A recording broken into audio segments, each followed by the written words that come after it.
Everybody, this is itinerant hobbyist slash Todd during my 15th day of 30 for 30. So let's start the timer. Actually, I think my timer is actually set for 30, although my clock may be running down. My watch may be running down. So let's get this going here. So I shouldn't start it yet because I'm not quite ready to go.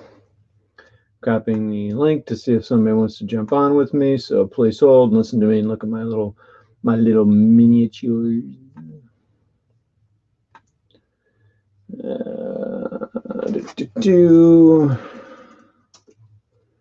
I'm doing my 15th day for 34.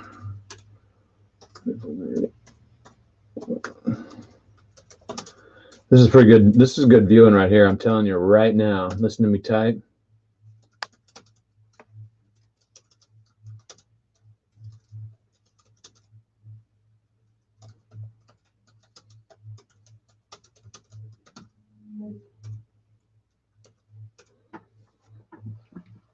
All right. Someone may or may not join. I have no idea. Okay.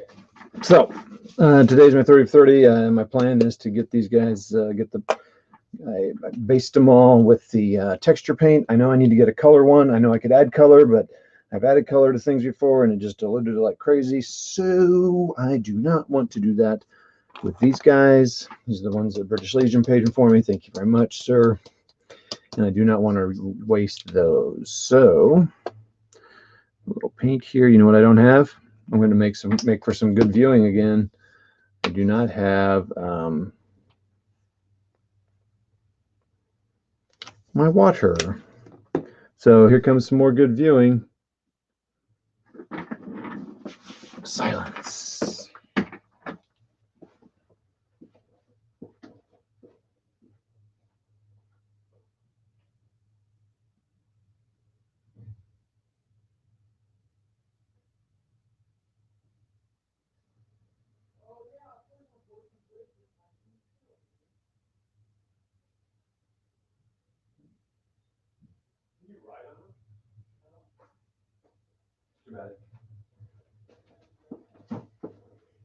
Oh, looks like someone's jumping on here, potentially. Oh, look at there. What's up, sir? Todd. Oh, Hippie. How are you? Thanks for joining. Yeah. What day is today? Day 15. All right, halfway there. Yeah, well, you know, I may not get 30 in 30 days, but I mean, You'll get there eventually, is what you're saying. yeah. I may have to do this more like Bane's doing, and say, I think he said 30 and 120 or something. He was very realistic about his opportunities there. So, What are you saying? You were not? well, yeah, I mean, I knew I had a lot of business traveling and a lot of stuff to do. Let me start my timer. I had a lot of business. I knew I couldn't. I just didn't even think of it like that. Like, you know what? Yeah, just try to get 30 days in a certain period. So I'm not going to be able to do 100 straight like some people we know. Yeah. Well, we're all not. We don't have that kind of time. That kind of dedication. So hey everybody, this is on my channel, and this is Hippie joining us. Ahoy! We like to call him Hippie. He joins us from Rocky's War Room, so that's where Hippie and I met. We both are on his channel and his rambles and other things.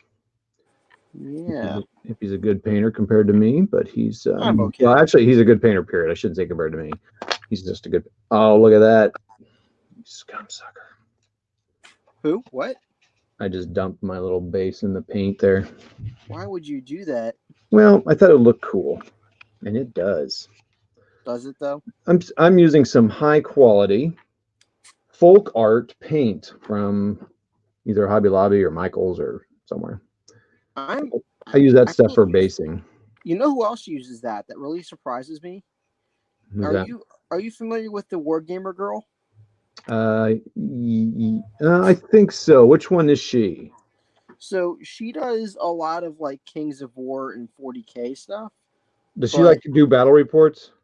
I don't know if she does battle reports, but she does like live chats, and she usually does stuff with one of the big 40K channels out there.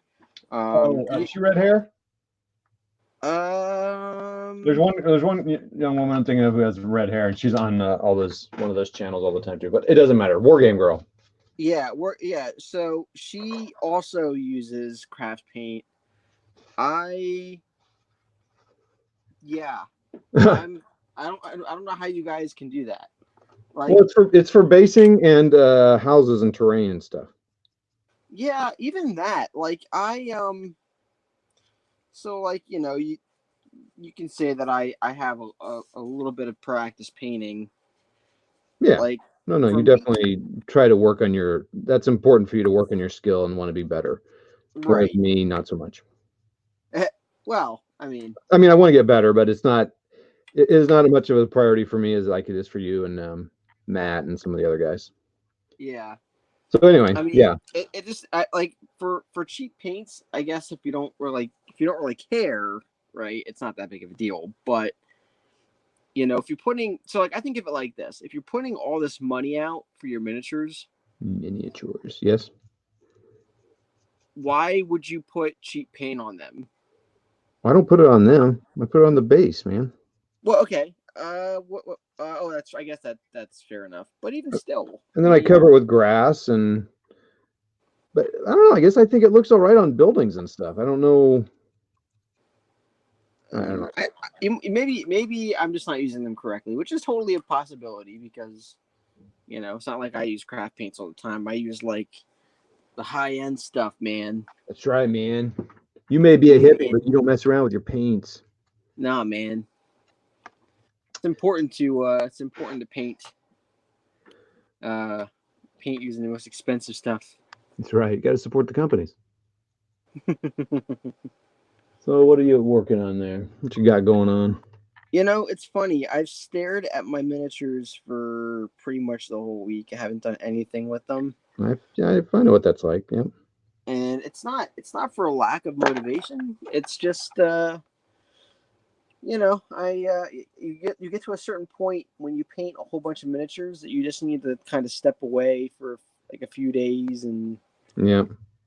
So now I'm looking at these Etruscans again. I still have like all of these Athenians back here that have to get painted up that I haven't touched yet. But you know what's interesting? What's that? There is absolutely no feedback. What do you mean? Well, in some of the other chats that I've done on using this program, it's been real choppy and staticky. On your end only? Well, no, everyone hears it, but apparently it came from my phone because when they muted me, it was interesting. Huh. Not Jay wants you to let him in. Apparently, not Jay's in. Oh well, doggone it! I wish it would beep at me or something. I see him there. Thank you very much for telling me. Yeah. Hey everybody, we got Not Jay on the line. Hey guys. Oh, it's Not Jay.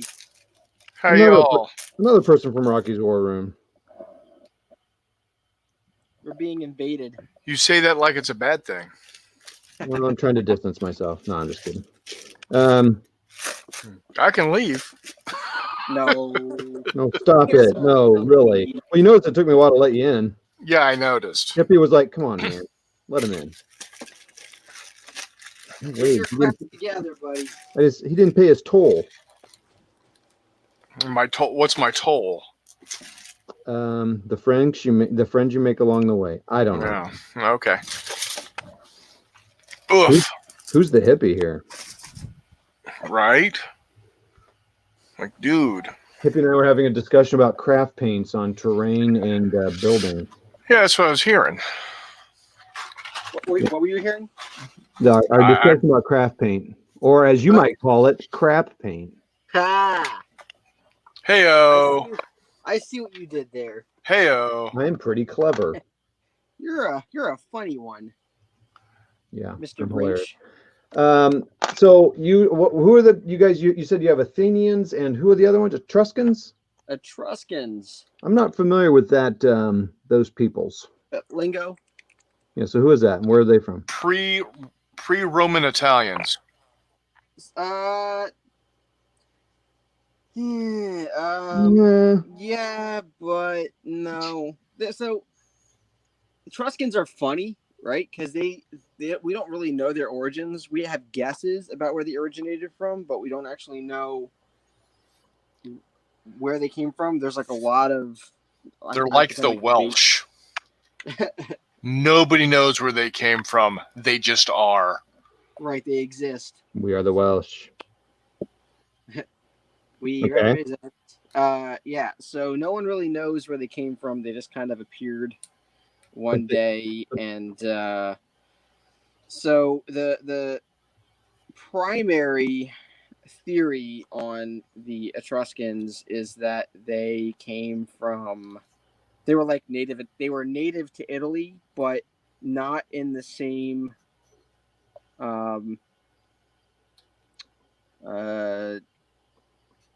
Subgroup of they weren't the Italians are like what the hell's the designation for their particular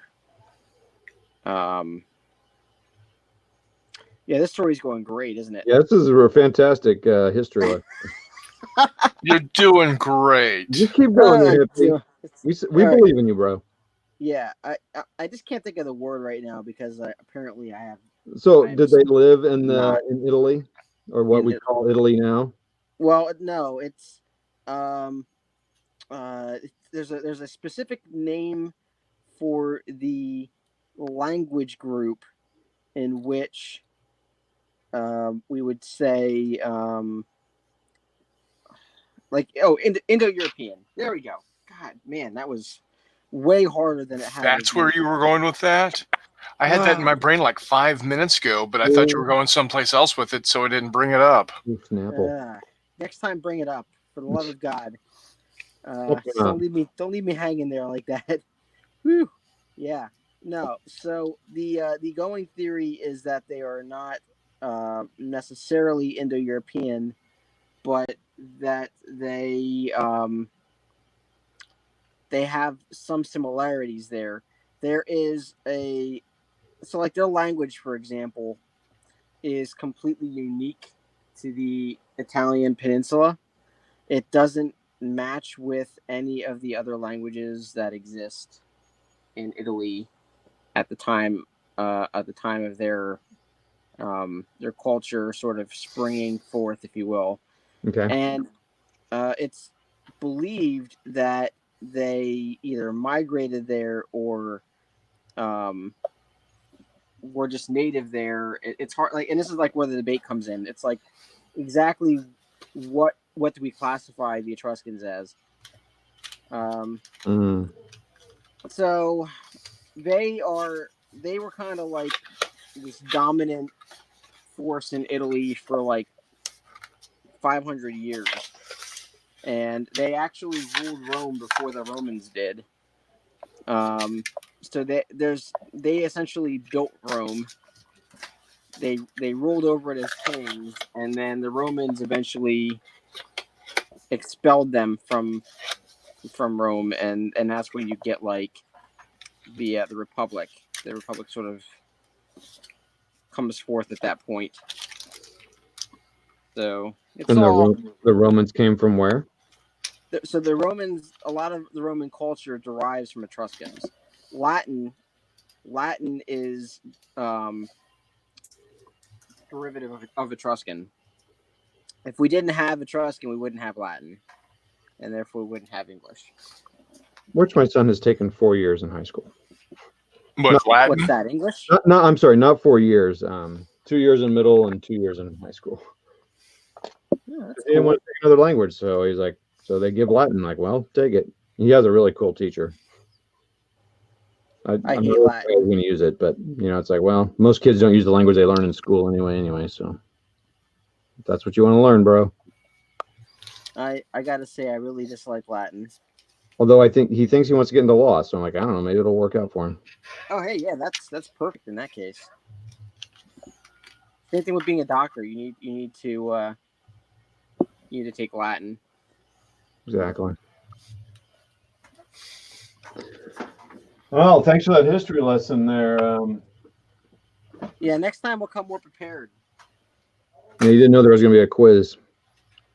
Yeah. No one expects a quiz. Nobody Is expects a Spanish quiz. that like a disease? Oh, no, that's Spanish. Never mind. That's the Spanish flu? Yeah. Yeah. Not the Killed same. millions of people in 1919. It was all the rage. Aw. Everyone's doing it. So Nadia, what are you working? Let me. What you working on there? This 15th day of my 30 for 30. I am doing a little cleanup on my Star Wars Legion Rebel Pathfinders. Ooh. Nice. What happened to all the Etruscans you have to be painting? I'm still building those guys too. Hoplites. That's what I meant. I'm still building them. I'm still building. So you said you're cleaning up. Yeah. What's that? What does that require for those models? I don't know anything about those models. Well, I have found, after putting together close to 40 of them, I finally found one that had a bit of one of its pieces had a bit of sprue attached to it. Oh wow! Which, do they come on sprues or are they loose? No, they come loose in the baggies like this. Oh really? Oh, that's it. Oh, but it does look like there's some assembly. There is assembly, and there's a little kind of a fanny pack on this one particular character. It's Biston from Rogue One. He's the door gunner from the U-Wing that takes out the AT-ACT. Okay. And this little piece right here, okay, had a bit of sprue attached to it, which is a first for these. I had not had that. I had not had that issue previously. So generally, are they pretty easy to assemble? Oh yeah. I would think they'd want them easy. I mean, there's mold lines on here, but for the most part, they can be ignored. Yeah. So. I mean, what do you think? Do they expect people to paint these, or are they? Oh yeah, absolutely. Or do they expect people to play it like more like a board game? No, they expect them to be painted. Okay. So. Not that it's coming out from Fantasy Flight, but it's coming out from another company that is under the Asmodee Games umbrella. Thank you. It's a new company called Atomic Mass Games. They're coming out with a Marvel superheroes game. Right. That looks really, really interesting. Crisis Point or something? Yeah, something like that. And it's going to be, the core box is $100. Okay. But in that core box, you are receiving 5 hero models, 5 villain models, 2 small buildings that are like probably 2 inches by 4 inches by 2 inches, roughly, maybe a little bigger. Okay. 2 cars, 2 small 4-door sedans, kind of akin to what a Prius looks like. Okay. Coolest car ever made. Yeah. Yeah. Sidekick car. Go ahead. A lamp post, a traffic light post, and a trash bin. Like the type that is out back of a restaurant where you huck all the garbage into. Because I assume they have these things because you can probably use them as weapons, I'm guessing. Yeah, because they want in the game. They've stated in their little launch video that they did that they're wanting to be able to have players be able to have the have like the Hulk be able to pick up a car and throw at an adversary. Yeah. And you don't actually throw the model, but you move the model from where the Hulk picked it up to where it lands. That's cool. It's kind of like you could do that in Hero Clicks. You could throw. Yeah. Yeah. So $100 for 10 superheroes / supervillains, and a good amount of terrain to start. Sounds like a pretty good deal to me. So, and then the expansions, you can get a full copy of the terrain pieces that are in the core box. So, the 2 buildings, the 2 cars, etc., and so forth, is only $35. Wow. Okay. Now, the character models are a little expensive. Like the big models, like the during the rollout, the first 2 expansions are the Hulk and MODOK. If you know anything about Marvel, MODOK is some sort of crazed villain, of course, and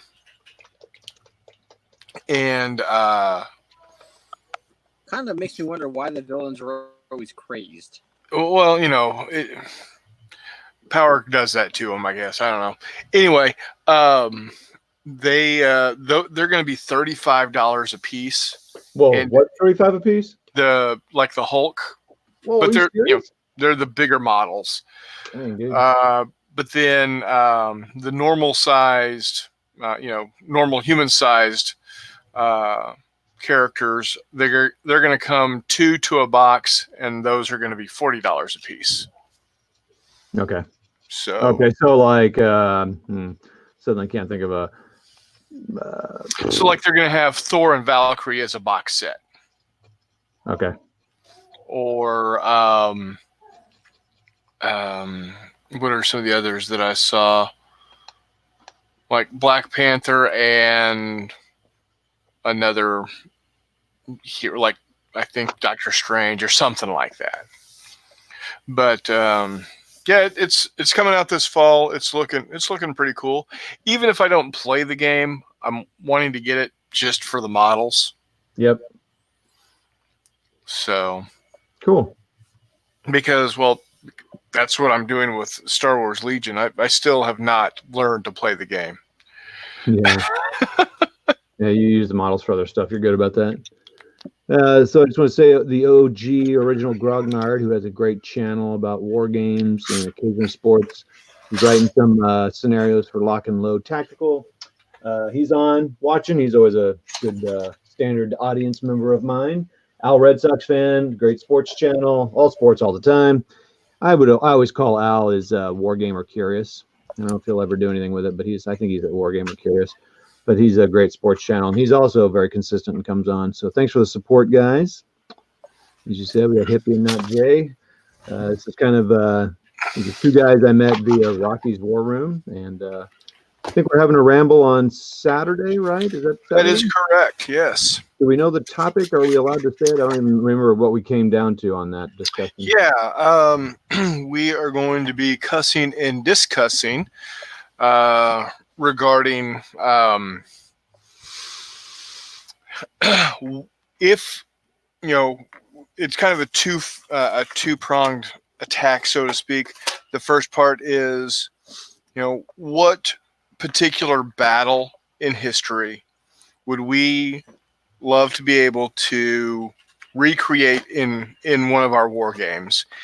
And it's two parts. First part is what we could actually do right now with our own resources. Yeah, with the money we have, or money and time that we have. And then the other one is, if money and time were no object, what would we really love to do? Kind of like what they just did over in the UK a couple of, about a month or so ago. Well, for the anniversary of Waterloo. Yeah, they had something like, and I may be underquoting this number, but they had something like 20,000 figures on the table. Yeah, and how wide was that, or how long was that table? Oh, it was every bit of 20 or 24, 32 feet long, like 5 to 6 feet wide. It was.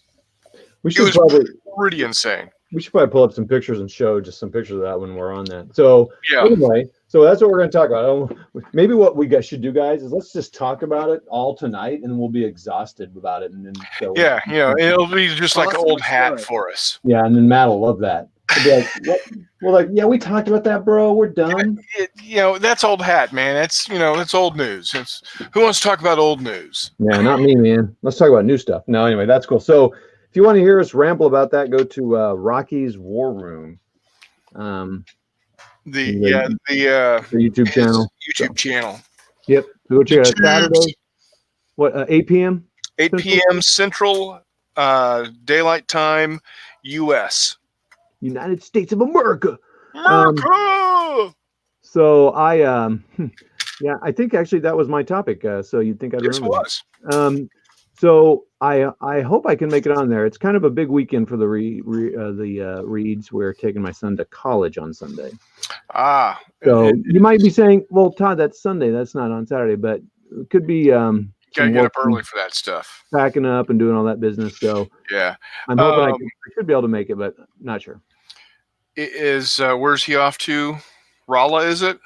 University of Missouri S&T. So it's the local regional engineering school here in this area. So for those who don't know, and so he's getting ready to go off and start that new journey in life, and that's exciting for him. So, and then the day after that, we'll have an international student moving in with us. So we're not even letting the room cool down. Like, we'll see you later, boy. We're moving somebody else in there. Cool. So where's this international student coming from? He's from China. Oh, very cool. So he is the school that my son goes to has a relationship with a city there or a school, and they get like, let's say 15. Oh wow! Yeah. From China, we hosted one for 2 years, ending a year ago. We took my older son's senior year off because we knew it'd be crazy, and it was. And I'm glad we didn't. It's kind of all about him and that senior year this stuff. So yeah, we took a year off. Kids and their demands. I'm like, but Dad, it's senior prom week. Yeah. So anyway, so we took a year off, and we're going to do it one more year during my second son's junior year, and then we'll take, not do it again. So it'll be exciting, and it's he gets here like we probably won't actually see him until Monday or Tuesday. So yeah. So that's cool. Yeah, no, it's an interesting endeavor, and apparently this guy's kind of a geeky kid. So I'm like, well, you're moving into the right house there. So right, got one kid running D&D games who's been doing awesome this summer. That's my younger son, and then you got me painting my little miniature men. Right. So I don't think you're going to get too much geekier. So we'll see. It'll be fun. His mom's actually coming to, and this happens often. Didn't with our first one, but. The mom's going to come for the first week and just kind of see what it's like here, and probably for her sake and more than his. So yeah, it's the baby going off to a strange world. Well, he's coming here for 3 years, and that's how a lot of them do it. Our guy was here for 3 years. We just had him for his last 2. Okay.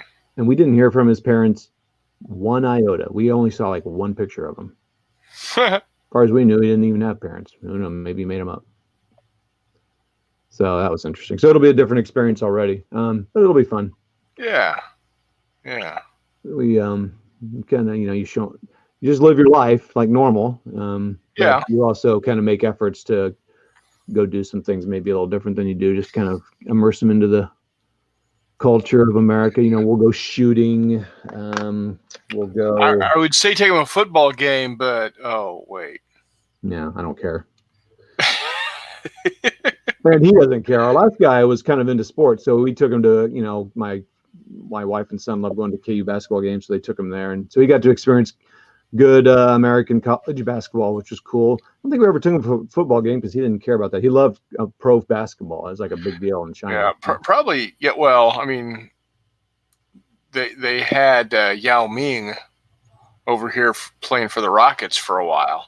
Yeah, they're really in. Pro basketball has done pretty well in kind of penetrating that market. So and they have some teams and stuff, but they follow American teams. So I don't know. Maybe we'll take this kid to a gaming convention or something, or there you go. Museums and all. We'll do all that kind of stuff. All the St. Louis things, and we did make an effort to go onto some. Like we went to DC on spring break with Johnny, our first one, and then also Los Angeles. So we kind of made like that LA one. We actually asked him like, "Are there some places you'd like to go?" And he said those two places. And we used them as college visits for him. Yeah. And my older son actually. So, and he ended up going out in California, which didn't surprise us because,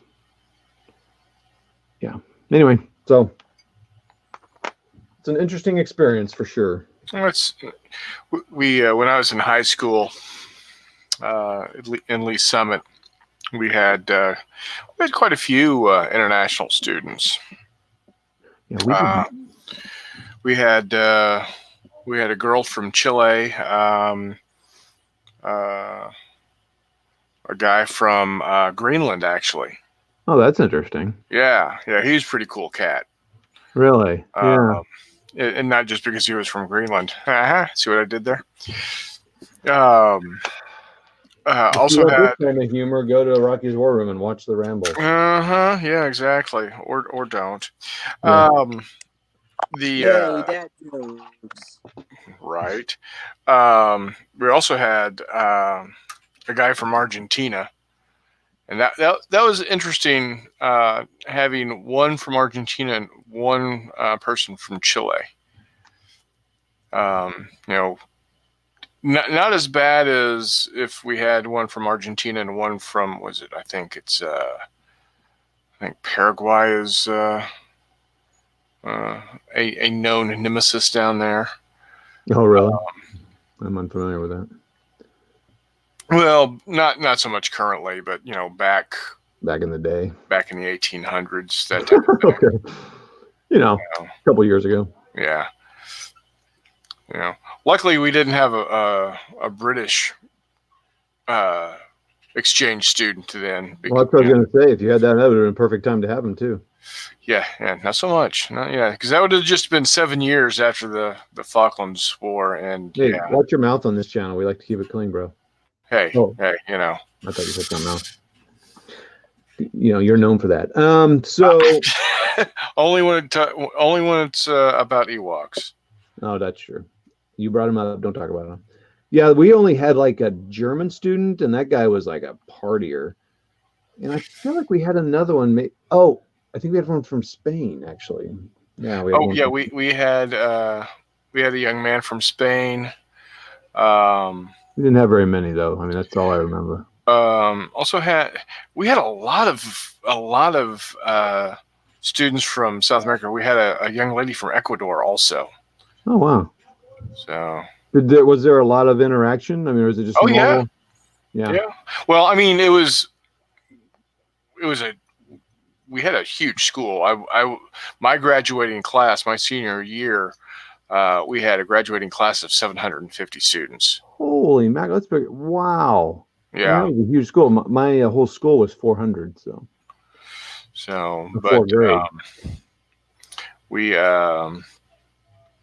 but I was part of the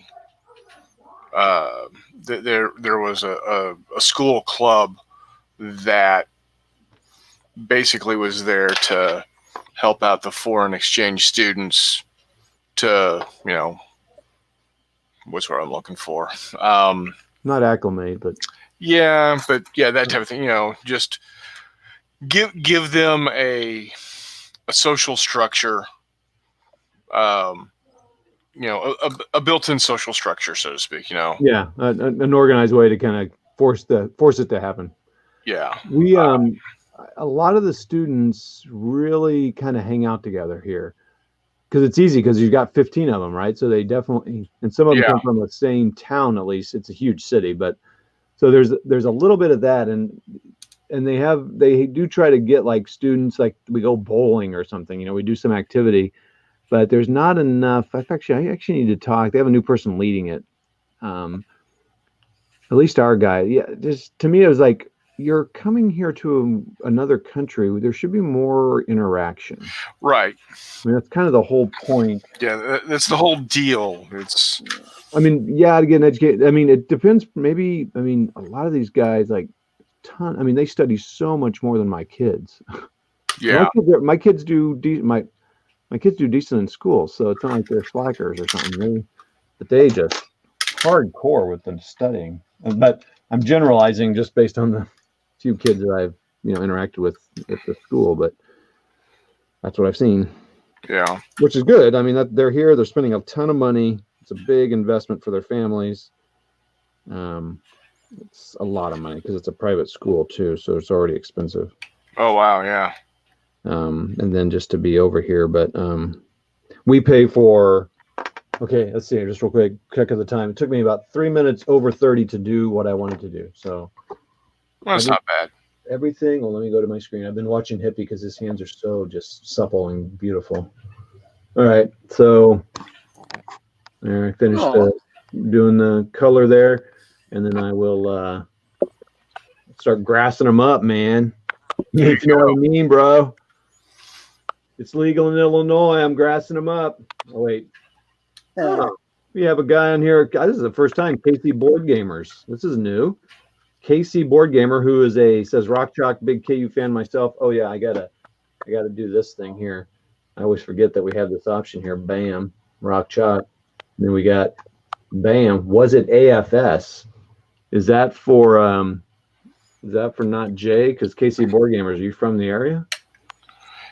You remember what AFS? Yeah, I don't remember what the acronym's for, but yeah, it was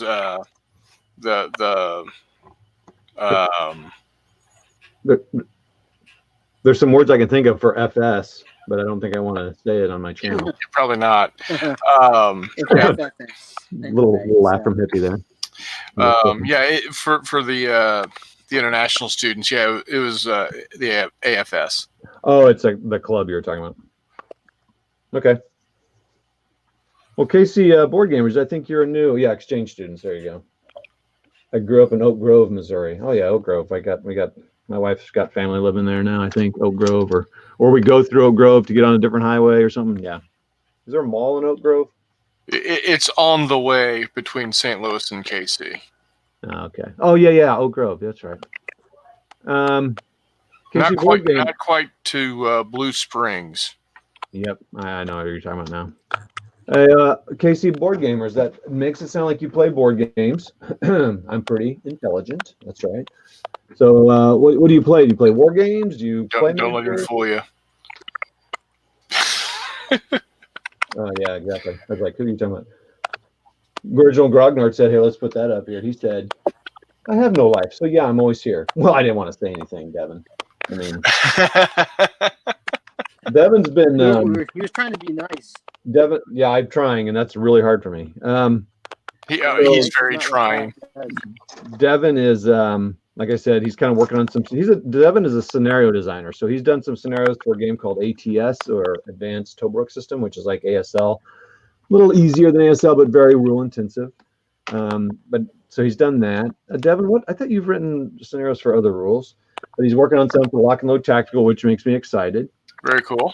Some East Front games. They're really wanting to kind of start expanding their scenarios because they've got, well, actually they need to expand into they got a lot of areas they still need to expand into for counter wise. But so he's working on that. But so he's been kind of immersed in that. So he hasn't done a lot of videos lately because that takes a lot of time.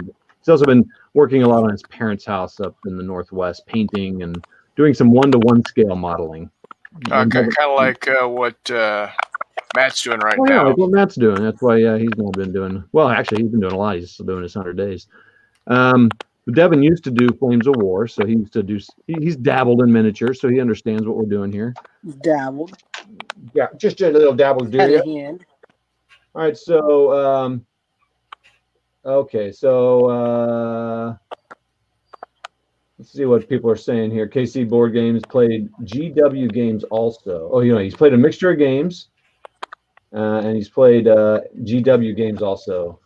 Wow, right. I'm sorry. I'm just kidding. Does he go to Tabletop? Oh yeah, what store do you go to there? Hey, Hippie, I think we're getting that little feedback we were talking about. I'm gonna mute so that doesn't matter. Yep. Yeah. So it wasn't. I wonder if it's when there's a second person on, because it wasn't doing it. And I don't know if it started right when. Yeah. It's me. It's my fault. Obviously, it's all my fault. Oh, okay, and Devin did some for ASL. We were familiar with that. KC Board Gamer says playing Ambush now, painting some minis for Battle Lore 2. Oh, Battle Lore 2 is a fun game to paint minis for. That's good. Ambush, yeah, that's an interesting game. I played that. Gosh, man, when you say Ambush, I am taken back to when I was a teenager. I had like 4 games. Panzer Leader. I think I had BattleTech. I had more games than that, but I didn't. But there were certain ones I really remember. I had a football game that my dad had that I played over and over again, solo game. But Ambush was one of them. I played it just a few times. I couldn't really, grasp it. I couldn't grasp it quite well. But I just really that takes me back. Ambush is a cool game. I don't know if people aren't familiar with it. It's a solo tactical game, very tactical. Like you could be commanding a squad because you're commanding each guy, but you kind of. But it's got it's almost like a choose your own adventure book, sort of. It's better than that, like way better. But you have these charts that you look at when you move into an area, and if you're spotted, an enemy could pop up, and you really kind of start to really like and know your guys on your squad. It's pretty interesting. That's cool. Yeah, so that's pretty interesting. So what's original Grognard? Work on a module, case blue, 12 scenarios, 7 maps, and yeah, been busy in real life. Used to go to Tabletop, but now live in Southeast Iowa. Okay. Gree, or is that Gur? Are there any game stores down there, KC Board Gamers? It seems like there's a lot of game stores around now. I think we've had a nice little resurgence of them. They may not last long, or they may not be very good, but at least there are some around. Okay, so I did that, so that's cool. So I can put that. That'll be day 15. I think there is a couple of different times in the last couple of years. There's been people have opened a game store too in Quincy, Illinois, and I don't know how well it seems to be doing. There is a new store that's opened within the last year or so in Bowling Green, Missouri. Bowling Green. Now, where's that again?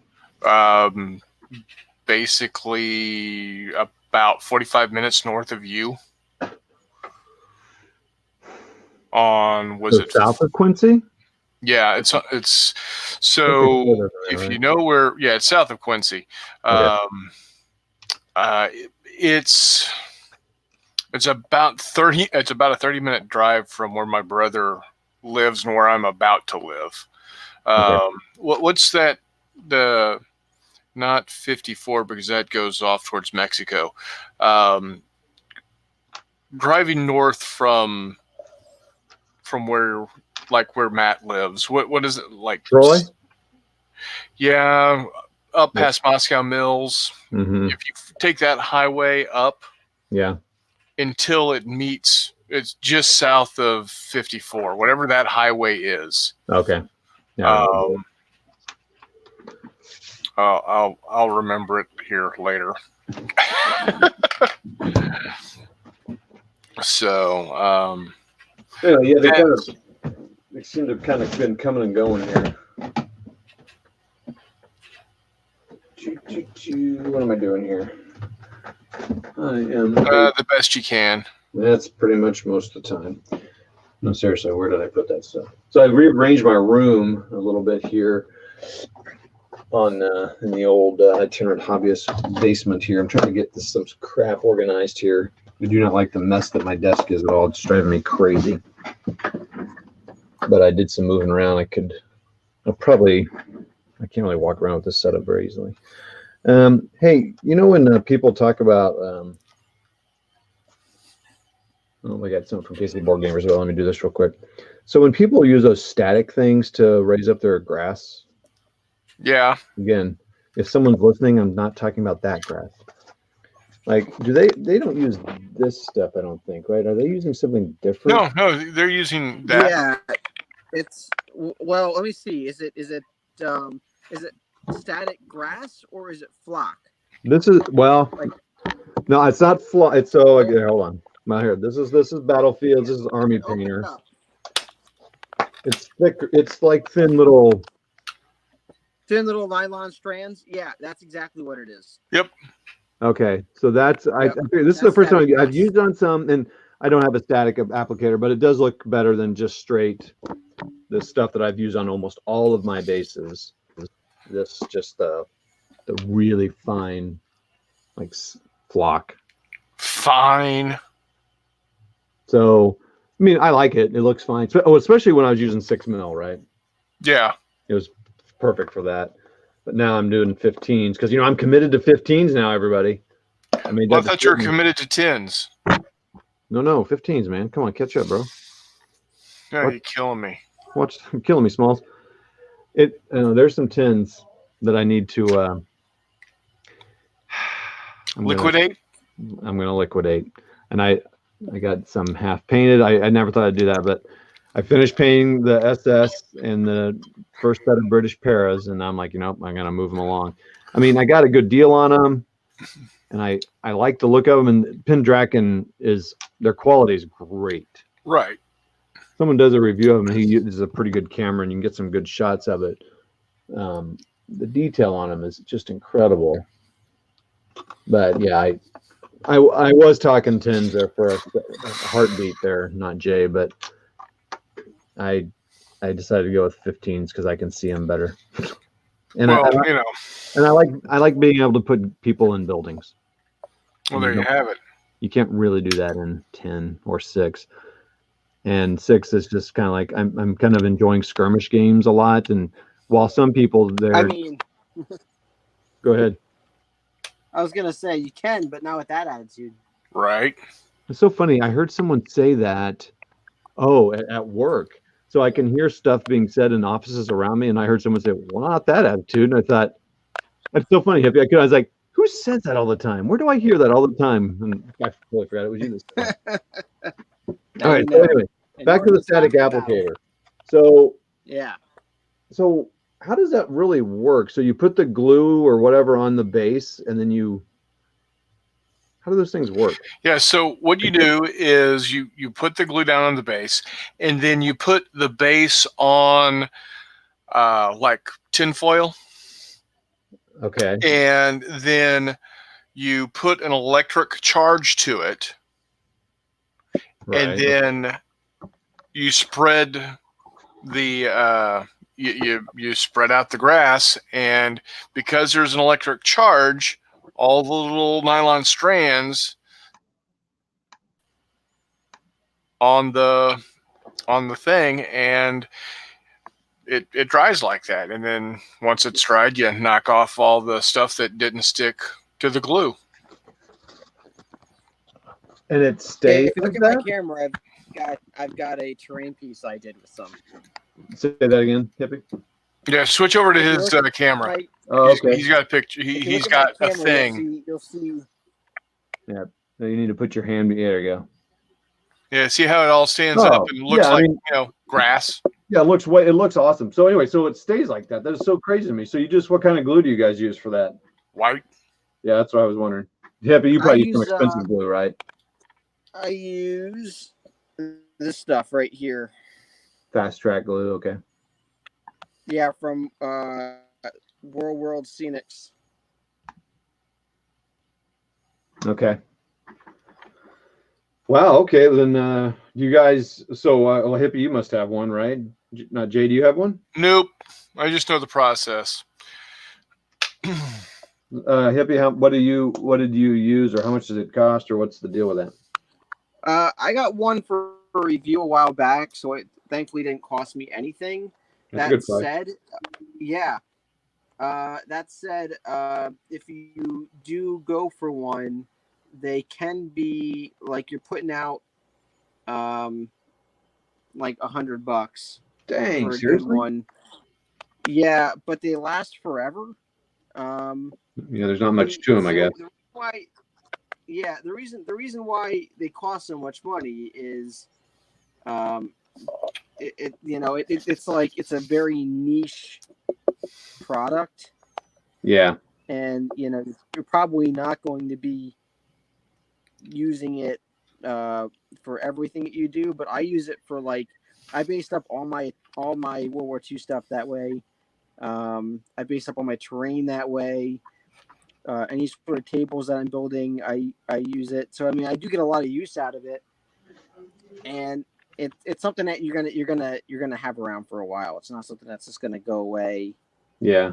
After, it's not gonna break on you after a few months. So Okay. Do you put a lot of glue on, like an extra heavy amount or anything? Because like for right now, I'm just putting a pretty light layer on.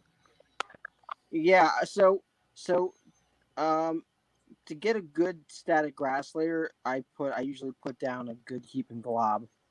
Yeah, it seems like you need that, so it kind of raises up and has something to stick into. Right, and it does work. There are some tricks to it. It doesn't. If you're basing your miniatures, for example, you want to make sure that you are using tinfoil.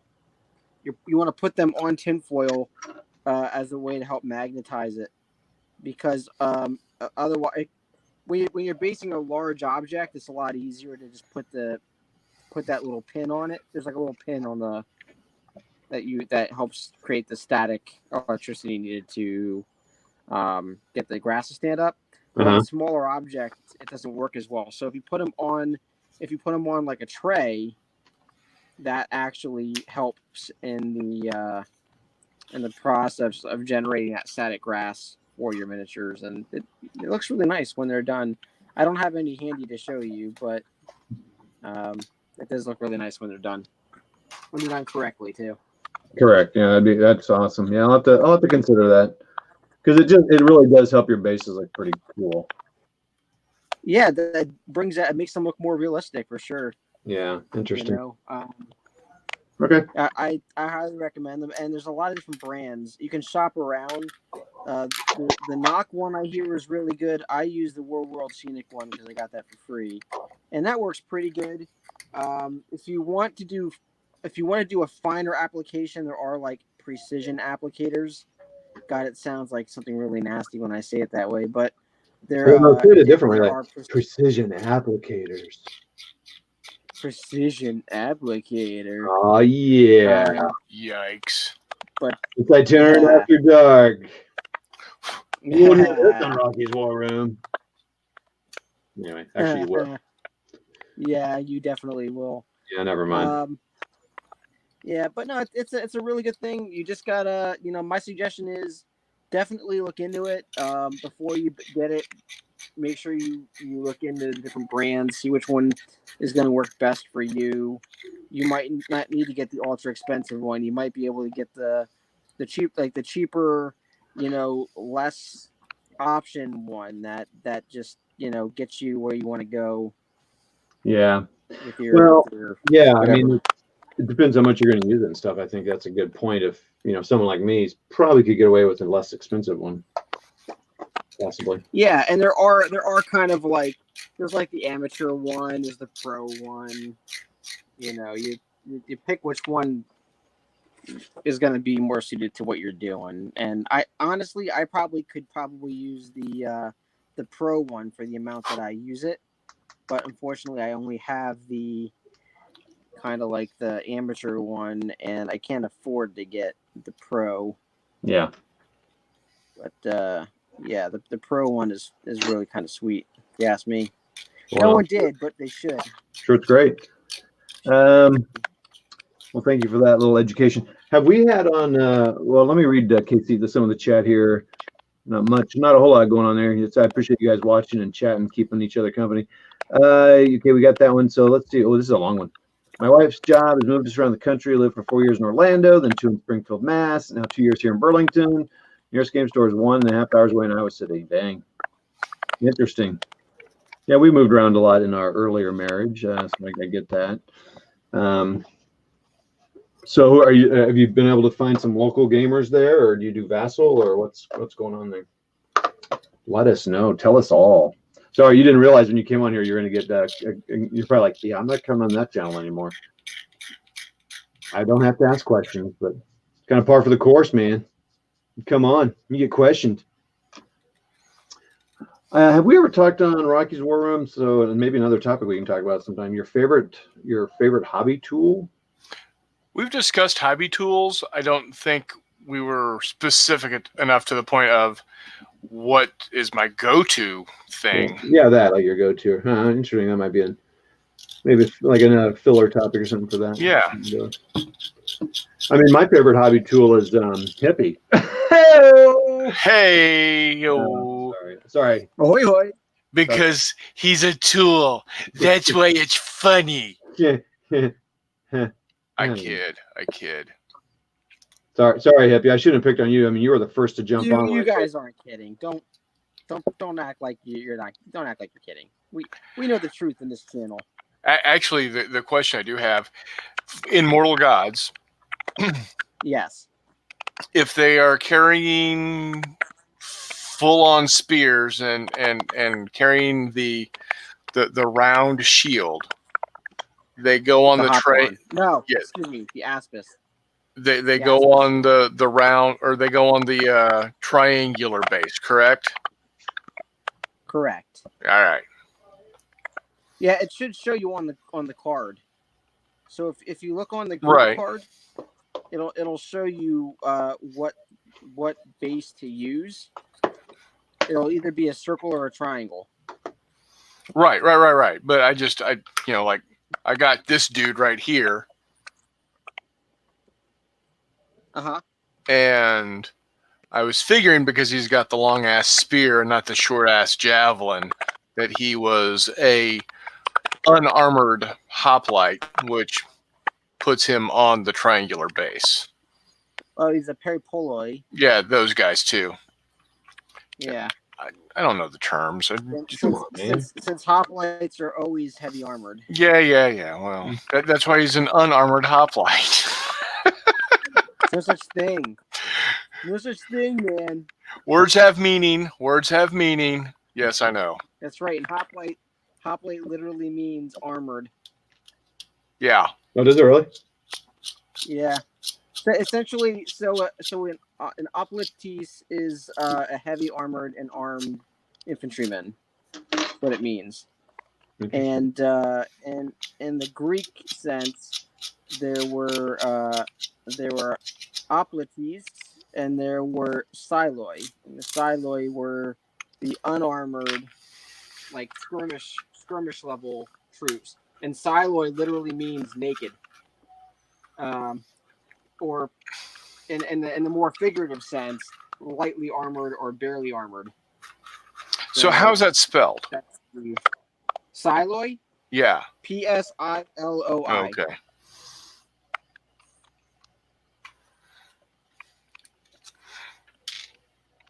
Kind of like Psylocke or Psyops. Cool. All right. Yeah. More classical education on the Itinerant Hobbyist channel. Classical history at 9. Hey, man, when hippies here, man, you get lots of history, man. No doubt about it, bro. KC Board Gamers tells me he has 4 kids between 12 and 15, so he's a busy dude. Good Lord. Hey. And so he games with them, so that's cool. Yeah, definitely get them involved in wargaming if they're not, because then they'll never have enough money for drugs. Correct. That's our parenting philosophy here on the channel. Play war games with your kids. I did see a story recently of the guy, one of the guys that runs Historicon, HMS guy. Had a picture of his daughter when she was 9 doing the the Hawks Wargamers puts on a kids room where every kid walks away with a small army or 2 opposing armies. Uh-huh. Oh yeah, which is pretty awesome. And then they play these war games all day. I think they might teach them how to paint. I'm sure they do. But anyway, there's a picture of his daughter when she was 9, and now she's say 15, 16, and she won a best participation game that she put on this year at Historicon. well that's cool. Yeah, so it's kind of cool seeing her picture with her little box, and then she put on, I don't remember the era or style or whatever kind of game it was, but she got an award for it. So I thought that was pretty. That's kind of fun seeing that. So you too can get your kids into gaming. Of course, it probably doesn't hurt that her dad's like super involved. Right. But still, she did it, and that's pretty cool. And we can definitely use more women in the hobby. That's Agreed. what I like about recruits there at Lee Summit is Women in the hobby. not only do you have just students in general, but there are quite a few young ladies there that are Ooh la la. playing games and winning just as much as the young men that are playing the games, and they genuinely enjoy being part of the gaming culture. It's really great to see all ages and all walks of life getting together to enjoy the gaming aspect of the hobby. This fine hobby. Yeah. I mean, I think a lot of it is we're really talking. There's a lot more talk about every kind of. It's more inclusivity about people being able to Doesn't matter if you're a girl, you can play any game. We don't have the ads for a great game for boys. What has Little Wars say? A great game for boys who, it was the era, so it's whatever. But we're kind of moving away from that a little bit. So Yeah. we're kind of like, hey, whoever's interested in this will like this. So we don't care who you are. Right. So I think that's helping. And you see a lot more women doing like role playing and Oh yeah. on the channels. You see a lot of that, and of course, the board games. With Felicia Day My and wife others. loves So D&D, the more it'll just release some of the stigma in people, and those who the guys that play it quit acting all like goofy when a woman walks into the store. That helps too. So, but that'll get better as we move along here. We hope. Yeah. Well, we're going to keep saying it's going to get better. So, and it will. Anyway, so yeah, that was cool. I don't know where that started. Oh yeah, getting KC Board Gamers kids playing.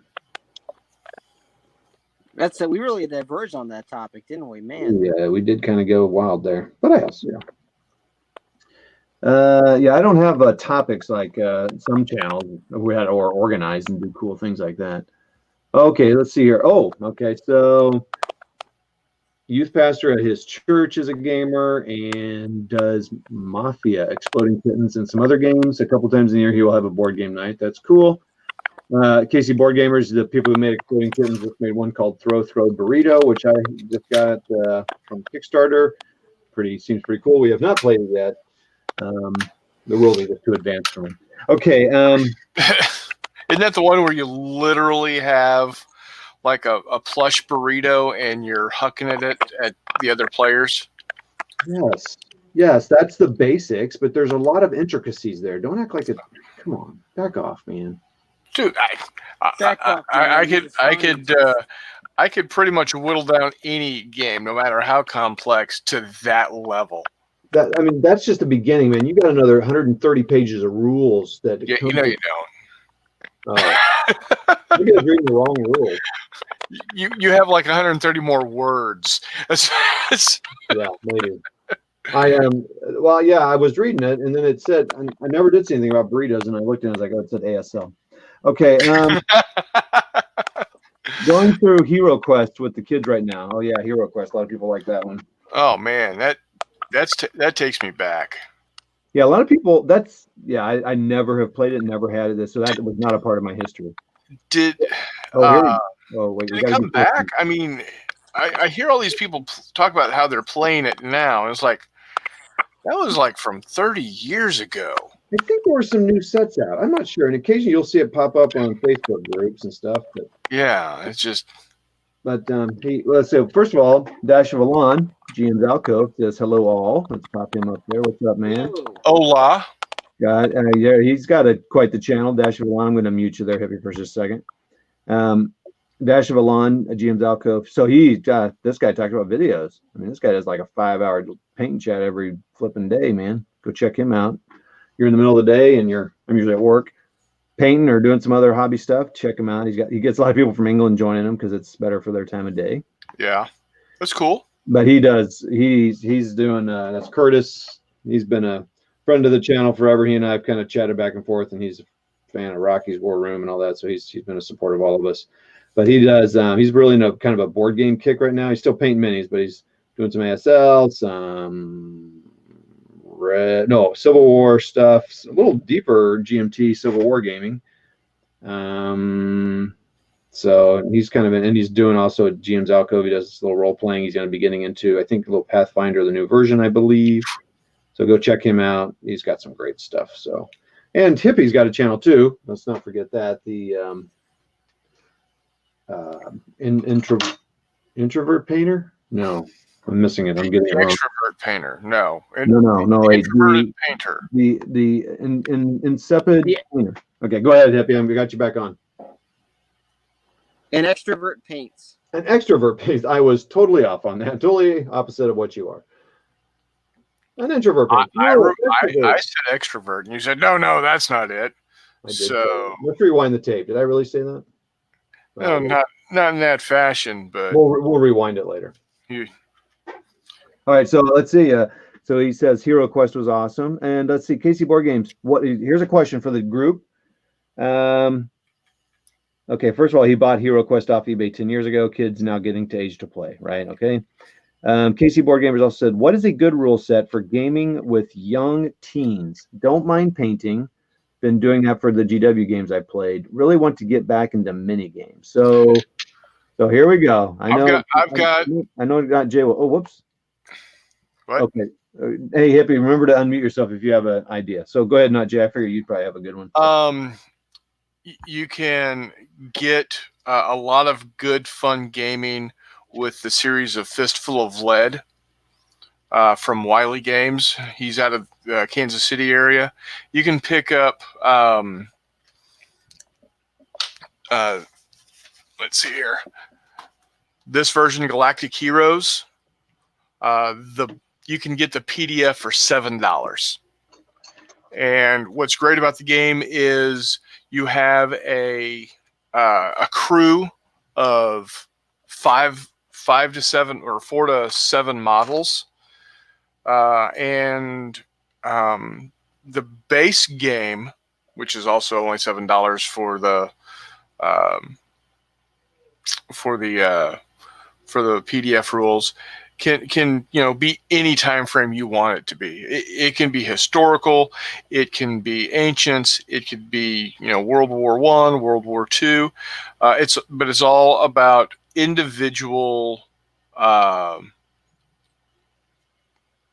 individual activation of miniatures. So each miniature will activate on its own and do its thing as you play the game. And like I said, since it can be literally any time frame, it's a really good game to get into, especially if you already have models for a particular time frame. He could use his GW model for it then. Oh, absolutely. Oh yeah. That would be perfect. They're nice and big and bulky, and could be cool. And you don't have to have a lot of them. It also gives you the ability to see if you like playing a particular time period without going crazy expensive on buying models for it. So if you want the original rules that were published 10 years ago or so was Cowboys Old West. And that's Fistful of Lead. Yeah, hence the name Fistful of Lead. I did not know that those were the same people. Interesting. Okay. They then came out with a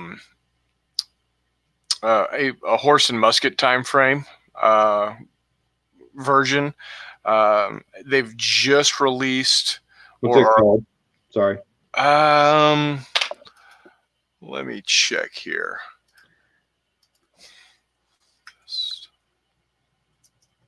Yeah, I think I'm trying to think of a couple.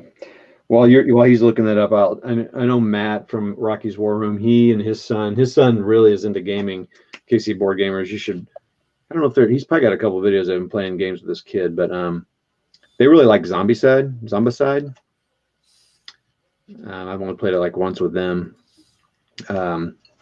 It's a board game. Tons of expansions, and you can paint them or not paint them. But they love that. Seems like kids really get into that. Obviously, zombies are quite popular, but I think it's cooperative. Yeah, I believe so. Yeah. Yeah. So it's cooperative. So it's kind of nice. I mean, if you have some kids, like I have a kid that just really doesn't like that competition side, but he doesn't mind playing cooperative. So. Yeah. So yeah, it's Fistful of Lead is the original that is. Old West. Then Fistful of Lead, Horse and Musket is that's pretty creative. Black Powder time frame, 7 Years War, French and Indian War time frame. Yep. Of course, Galactic Heroes, and they just came out with Tales of Horror.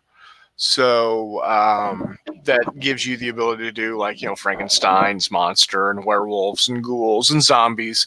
And they just released a scenario pack called The Wolves of St. Augustine.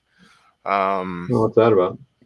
Well, it's werewolves. World War II werewolves. Oh, okay. Yeah. I didn't know what the St. Augustine thing was. Yeah. And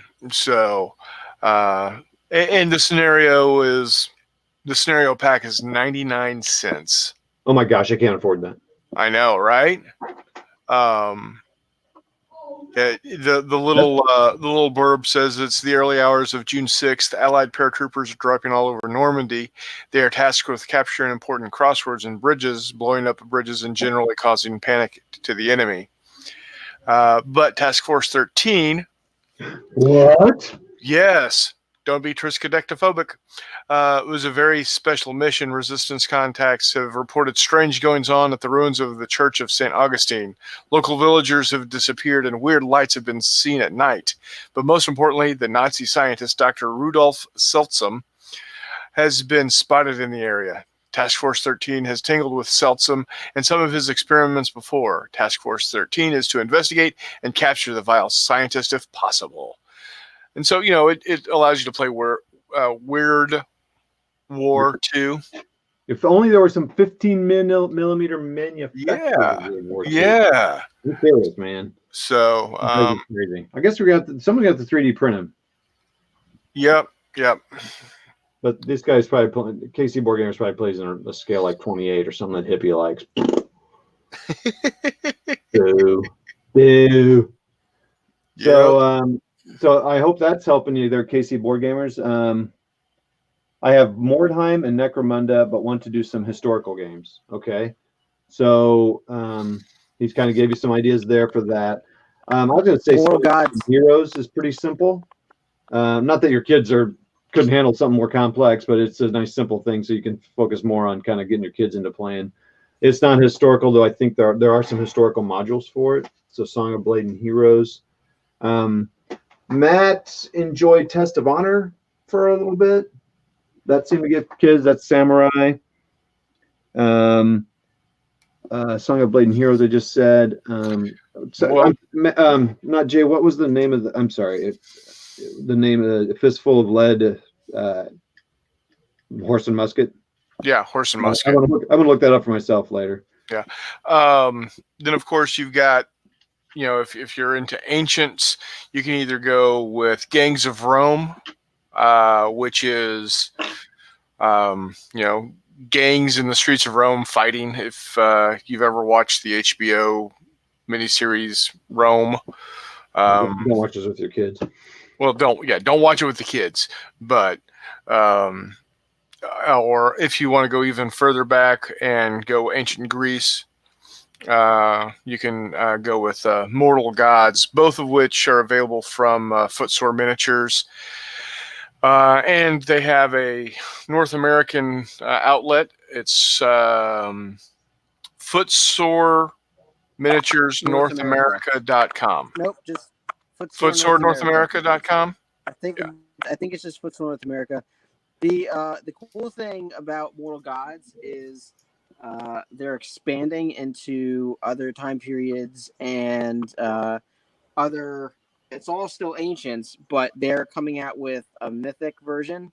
So think about Theseus and Medusa and the Argonauts and the Cyclops. Yeah. I mean, all that's going to be coming into Mortal Gods very soon.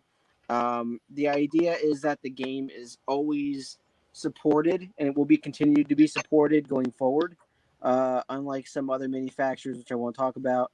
And the idea is that there is a desire to want to continue to expand into any ancients you could think of, the Hellenistic period with Alexander the Great, the Romans, fighting Carthage, or even the Gauls. So the idea isn't to just ancient Egypt. That's going to be one of the upcoming sets that they're going to come out with. Troy, the Trojan War, that's going to come out. So there's a lot of interest there, and it uses the exact same. It all uses the same system of play, and you can even if you want to get really creative, have battles between eras and see who wins. That to me is really cool. Who says the Roman mana pool is the best way to fight? Maybe the Phalanx is. Maybe it's just the right situation. So all of that stuff is going to come. I highly recommend it. Sorry for the sales pitch. I'm going to shut up now and go back to the game. No, that's perfect. I did the sales pitch for Fistful of Lead. Yeah. And I'm not even affiliated with them other than I really love the game. So Casey Board Gamer says, yes, that helps. So that's cool. He also says simple to start would be best. So definitely Song of Blade and Heroes is super easy. Curtis, I'd be interested if you're still watching. I've only got 2 people left watching. If you have any ideas, you've tried lots of games. Oh shoot, what was the one I was just thinking of? Really a good question we should have asked is, are there historical periods that your kids are interested in? Are any of them capture, World War II or ancients or more modern stuff, or medieval because they've seen some TV shows or something. They probably haven't watched Game of Thrones. Maybe the older ones have, but I don't know. Wasn't there one? Harry Potter's not historical, but I can't think of an historical similarity thing. But I think a Harry Potter game did come out, but that's not historical. Yeah, is there a historical period that they're interested in? KC Board Gamers, if you're still on with us, which hopefully you are. Oh, wait, what's this here? Hello. I said, cool, I got a private chat. Oh, it's not Jay saying, let me in. Okay. I think that's what Hippie told me a long time ago. So, thank you. So that's a really good, that's a great question. Pretty common question, I would say, for people. Oh man, I don't want to paint any more bases like that. I'm bored with bases. I'm bored. All right, so I did day 15 with those bases, and I'll shoot a video on that. I now have done day 16. Yes, that's right, people. I do multiple days in one day sometimes.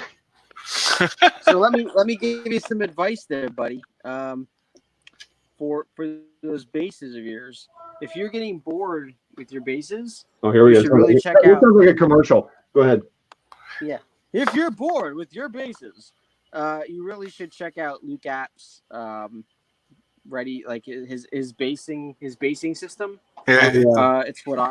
It's what I use, and it's fantastic, and it's easy. It takes like 2 seconds, and you don't have to spend all that time, like unless you really want to. And I mean, there's definitely a difference between people that spend time on it and doing the basing system. It is a quick one, but the good thing about it is it looks realistic. So Does have it you seen scale? this? Would it scale with 15? I think so. Yeah, let me show you what it is. I've I seen mean, some of the you rocks are talk going to about. be some of the rocks are a little big for 15, but if you sieve it first, you'll be fine. So here's I have the mix. I put it in like a little Tupperware container here, and if I open it up, you can see. Oh yeah, that's kind of big, but yeah, I mean that could be easily come off.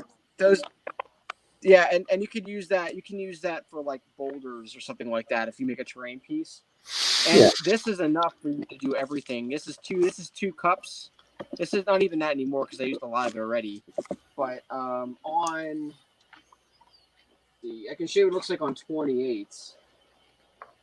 Not Jay, have you used his This stuff? I know is- you talk about buying his stuff. No, I have not.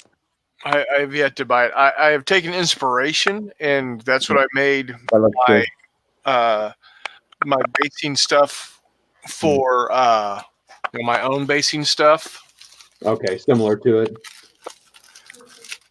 So real quick, hippie. So talk about real quick. You paint your model. You paint it on the base or not? I'm sorry. Say it again. Do you paint your base on the model? Or I'm sorry, do you paint your model on the base, or do you paint it on a? I can't remember what you. Yeah, it looks like you paint them on the base. I have it on my base now, so you should be able to. Oh yeah, sorry. Infer. So you paint them on the base. And Yep. do you paint the base? Yeah. So what I do is I obviously when I prime it the color. So I don't use white and black primer. People like to do that. I don't personally do that. I use skeleton bone from Army Painter, and it gives the base a really nice light dusty undercoat. So I paint everything obviously after that, and then that tan color pops through underneath the the basing stuff that I use. So it gives it like a really dusty, dry look. But if you paint it brown, I've done that too. Like, sorry, I don't mean to. I hope I'm not like pushing myself too much on your chin here. But so this is one that I recently did without using the basing material from Luke. I did this just for myself. Okay. Took a little bit more time, but you see how dark that is? Yeah. So what I did was I used like a leather brown mixed with what the hell is the color now? Let me see. It is it's not smoke. I think it's like charred brown from Vallejo. It's their game. Yeah, this color right here. I put that down, mixed in 50-50 leather brown, and then I didn't paint the base. What I did was I used this color and the chart and the leather brown, and then I mixed in a little bit of PVA glue, probably like two parts, one of each of these. So 2 parts paint and then 1 part and then 2 parts glue. So it was like half and half. Okay. And that created a really nice bond to the sand that I put down. And then what I did was I just added a little bit of water to that mix, and then when it was like real liquidy, I went over it with that mix after it dried, and that kind of seals it down and also tints the sand down to that nice brown color. And then you can highlight up using Iraqi sand and pale sand, and then whatever grass or whatever you want to put over that. So that's something that I do pretty typically. It ends up looking something like it looks like this before any of the dirt, anything else is applied to it. Oh, and okay. it's pretty rough. Like you can't like tear that off. I'm running my finger over it pretty rough, and that's on there. It's not coming off. That's cool. So that Okay. creates a really good seal. So just a thought there. Yeah, That's cool. what I do. All right. It Yeah. helps. It's always nice to hear how I'll people shut up. do I'll go back to setting up, and you can. things. No, that's good. I did. So Casey Board Gamer said, no period, no history period. Schools don't teach history well anymore. Want to get them into a game and hope that sparks an interest in history. Okay, that can help. I guess another thing I might ask then, if their history have they read any books or any movies captured their interest, like, or what movies do capture it? It might give us a clue to what kind of history they might be interested in. But sometimes that helps with the rule set. But like the ones we were kind of talking about, they're kind of generic rules, like not Jay was talking about. You can like, and Song of Blade and Heroes is similar, but it's you can adjust them for whatever time period you want. And the people who make Song of Blade and Heroes, Ganesha Games, they have a bunch of games kind of similar to what not Jay was talking about, where you can adapt them to other periods, or they've made other periods up with them. So there's a few people that have made some nice, I would say, entry level rule sets. Again, probably like a lot of rules, they just made them for themselves and then sold them. And both companies, well, I'm sorry, I don't know about the company that not Jay's talking about, but Ganesha Games is pretty active wise on Facebook and stuff. Not Jay, who's the company that puts yours out? Who'd you say their name is? Wiley Games. Wiley. Yeah, that is Wiley. And if you are on Facebook, look them up under Fistful of Lead. That's Fistful of Lead, Lead. Yeah, and so I just remembered the Song of Blade and Heroes has Sung of Drums and Shakos, so there's their historical side, both small and large battles. Yeah, and there's also all those Osprey games that have come out. Those little book games that. Those are, and Ospreys are obviously pretty good with the history, so it's kind of nice. They're very they don't get a lot of play on air. I think they seem like they're fun games to kind of learn, and then you're good. You don't need to play it a lot, and I'd still find it might be a quick way to get some interest. And I'll tell you what, man, as a kid, the Osprey books, man, they were the bomb diggity, man. I love looking at the Viking ones and the World War II, especially. I'd look at American Revolutionary War. Just those captivated me, man. Just buy or get a library or somebody, get a whole slew of those and see where your kids gravitate, man. That'll let you know. But it could spark an interest in history. That is very accurate. If they get into a game and start to really like something, I think Matt's son has done that before. Matt introduces them just to any kind of game, and some show more interest than others. So just start trying them and see what they like. That is a little easier to do. I mean, you could try Memoir 44 since you play Battle Lore. That might see if they're interested in World War II. If they show an interest in Battle Lore, maybe they're interested also in Medieval, or maybe they just like the magic. I don't know. You could do Battle Cry, which is the same system as Battle Lore and Memoir, but for Civil War. And there's also Samurai Battles, I believe, which is also the same system. And those all have miniatures. I don't think Samurai Battles has miniatures, or maybe it does. But you can also do Ancients with that system, but that is not miniatures, that's blocks. But people love that series. The Commands and Color series. Yeah. My brother is a fiend for that series. Well, it's pretty great. I mean, it's very, especially Ancients, man. They have how many modules do they have for that now? Something like 8, and I think he's got all of them. And they've now done a different publisher, but has done Tricorn or American Revolutionary War, right? Yeah, they've done. So GMT has done. Oh, I just thought of one. Go ahead. GMT has done Ancients and Napoleonics. Another company, I think it's Compass Games, has done Tricorn, which is American Revolution, American War of Independence. I think it's also GMT has come out with a medieval version. Get out. Plastic Soldier Company came out with a World War I version. They've come out with I think they're the ones that came out with the Japanese samurai version. They also just came out with a spaceship battle version. Yeah, of course, that looks like a huge board. It is. But anyway, move on. Yeah. Then I believe it was Milton Bradley came out with Battle Cry, which was Civil War. Yeah, that's a pretty popular one. That's a good one. And then I think they are the ones that also came out with Battle Lore, which is the fantasy. Which he's got. So he's done Yeah. Battle.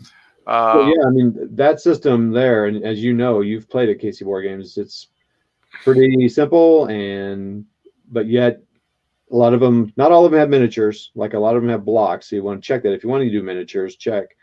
But some people play those games and get like small miniatures and use them in the hexes because they're huge hexes. So yep. Or you can be crazy like my brother and make a 13-foot by 3.5-foot cloth with 4-inch hexes to be able to do the Battle of Zama. Yeah. With 15 millimeter miniatures.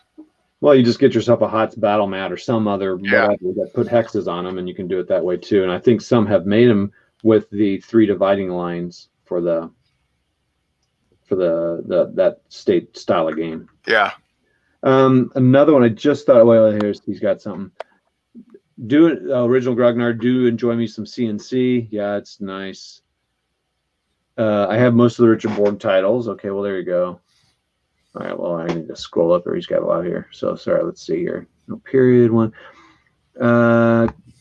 Kids mostly are on YouTube. Of course, that's everybody. That's my kids, too. We don't watch many movies or watch much TV. Pop culture-wise, they do like DC shows on Netflix. Okay, well, there you go. They are good. I have most of the Richard Borg titles. Live just 2 miles from Richard in the Orlando area. Cool. Original Grognard loves him some CNC. Why is that not working? Hide. Oh my. I will say that if you're just starting out getting into wargaming, I recommend skirmish games. Yes. As a good because as much. Go ahead. What's that? Oh, I'm gonna say these games, Song of Blade and Heroes and the Fistful of Lead, those are, and Galaxy Heroes, those are definitely skirmish.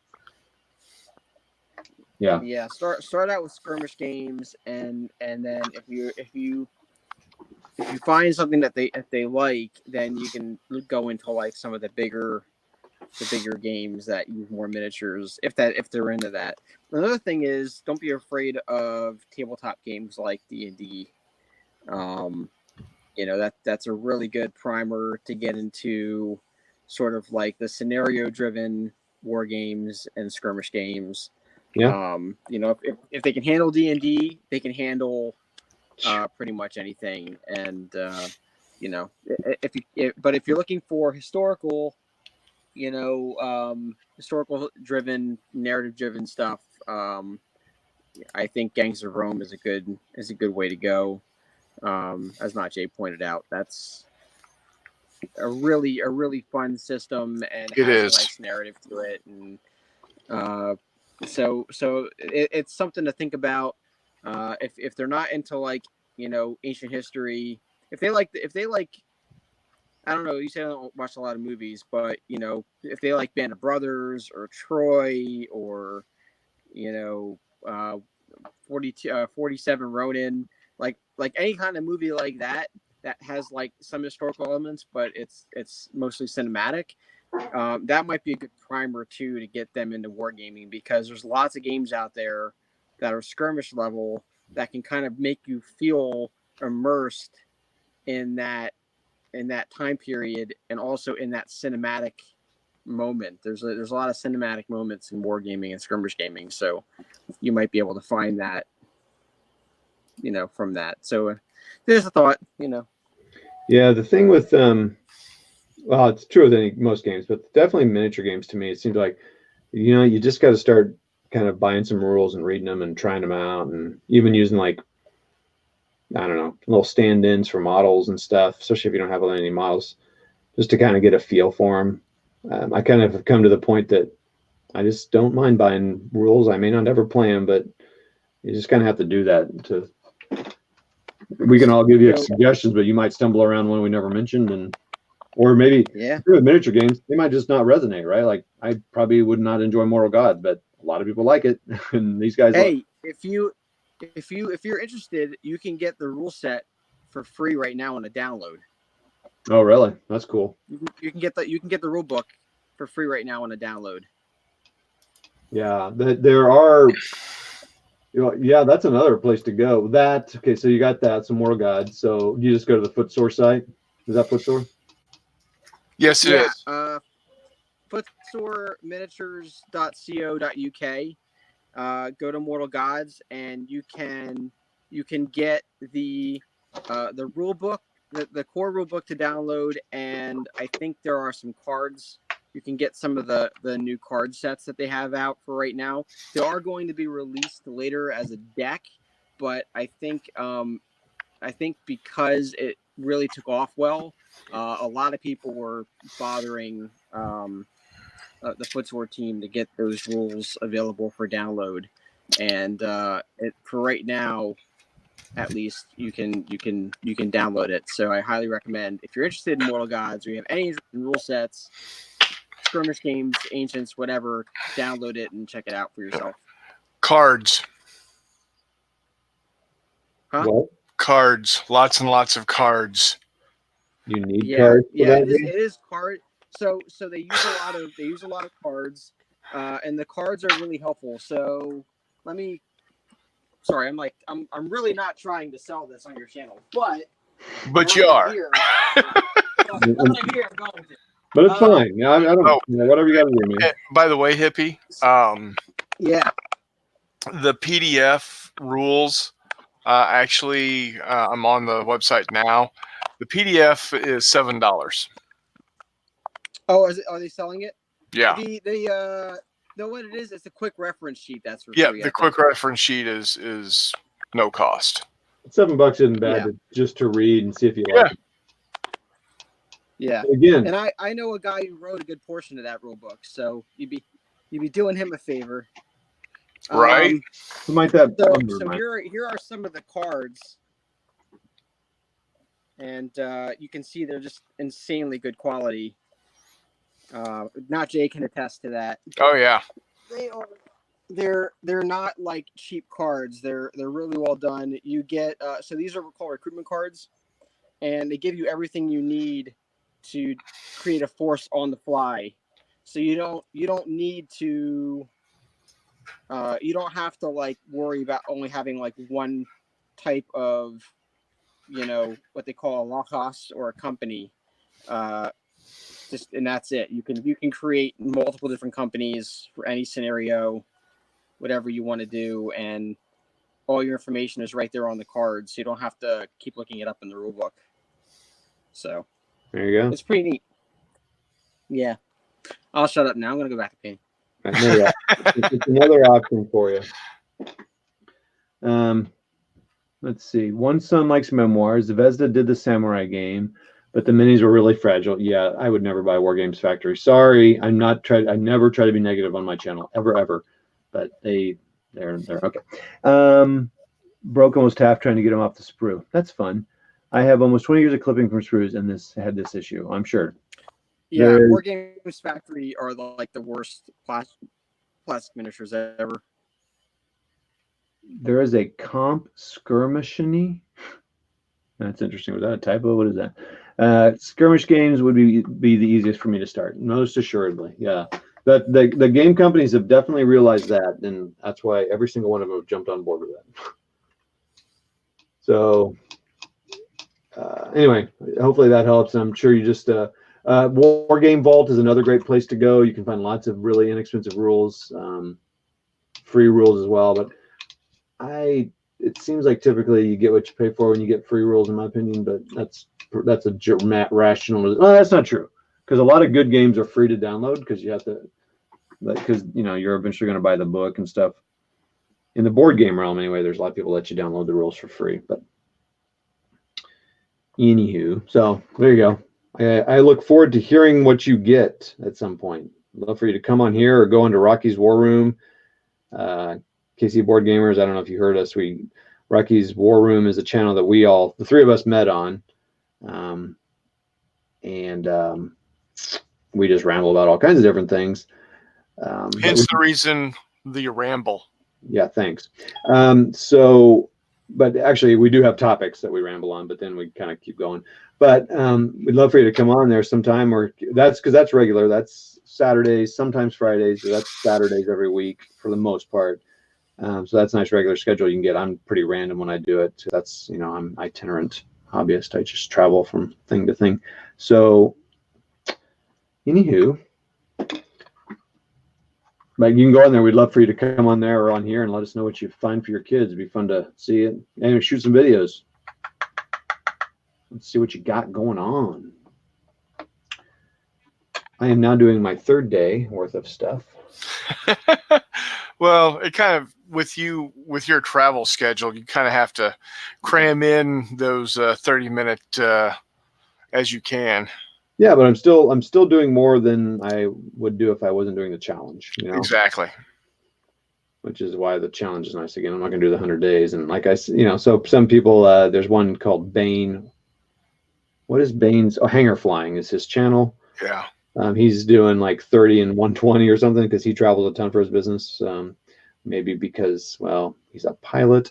But he travels a lot for business, so it's really hard for him to get a consistent, straight 30 days and 30. So he was realistic, and I really liked what he did, 30 and 120 or whatever. Yeah.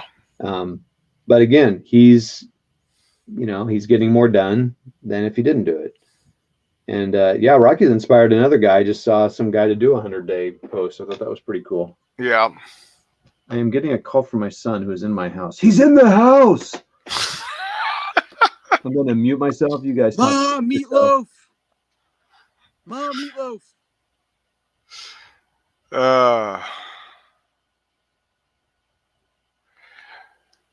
So work has been a pain for me lately. I've worked Tuesday, Wednesday, and Thursday. I still have Friday and Saturday to go. I can only work 40 hours because we're not allowed overtime. And I am at 30.75 hours so far this week. So Yeah, ouch. Yay me. Yeah. It's no fun. My grandmother's in the hospital. Oh no. Everything okay? Yeah, she had a heart attack. She's all right. She's all right now. I mean, she's 81, and she was a smoker most of her life. Oh yeah, well. And unfortunately, that doth not bode well. Yeah. So she did quit in her 60s. Okay. 60s, but after so many decades of smoking, I mean, unfortunately it takes a toll on the body, and yeah, you can lower the risk and everything like that, but you can't stop it. So that'd be a lesson to you kids. Don't start smoking. Yep. Bad. Well, Illinois just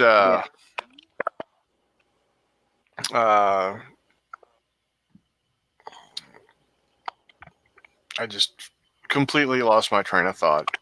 Well, good, because I'm back. Okay.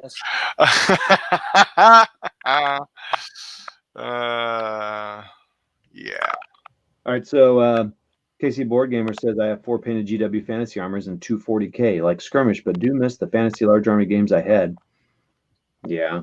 Oh, you don't have the armies anymore? Do you have the large armies anymore, or did you get rid of those? Interesting. Dude, selling my miniatures has been therapeutic for me. Oh no, I've been getting rid of board games and stuff. It's nice. Have you? Yeah, I sold a bunch of them. A couple of years ago, about a year and a half ago, I sold a ton of them, and I've really been trying to thin out stuff now. I've actually ended up doing more trades though, so I'm not I'm not thinning it out, but I'm getting rid of stuff that I don't do. And I'm just like, you know what, I'm not gonna play this. Yeah, it's good to do for me. And then why is it so it's therapeutic for you too, and that's good. Yeah, I mean it's kind of nice. First, selling them has made me feel like maybe I'm not such a terrible painter after all. Yeah. Because people Because you're not. Yeah, that's crazy Well, you say 'cause that. people- You think that, but whatever. Okay. Well, I mean, listen. I mean, there are some really amazing painters out there. There I are. might be slightly better than tabletop standard, but like, I don't consider myself to be like a professional painter or anything. That said, there are some people out there who just blow me away with what they do, and I want to learn it all. Yeah. And if hopefully someone out there can relate to this, but when I first started miniature painting, I really never thought I would get to the level that I'm at now. Even like 6 years ago when I picked up miniatures for the first time in like 20 years. So it for me it's therapeutic to kind of feel like I might have a side career in this, or like something I could do to supplement my income, which is abysmal. But yeah, and then not only that, it's nice because I'm clearing out space, I'm making room for new things, and it's refreshing. And I don't know if you got the same feeling going on over there, but Oh yeah. for me, It's yeah, just having the weight of all that stuff is nice to get rid of. I can say I have literally have never divested myself of any of my gaming stuff I have collected over the last 30 plus years.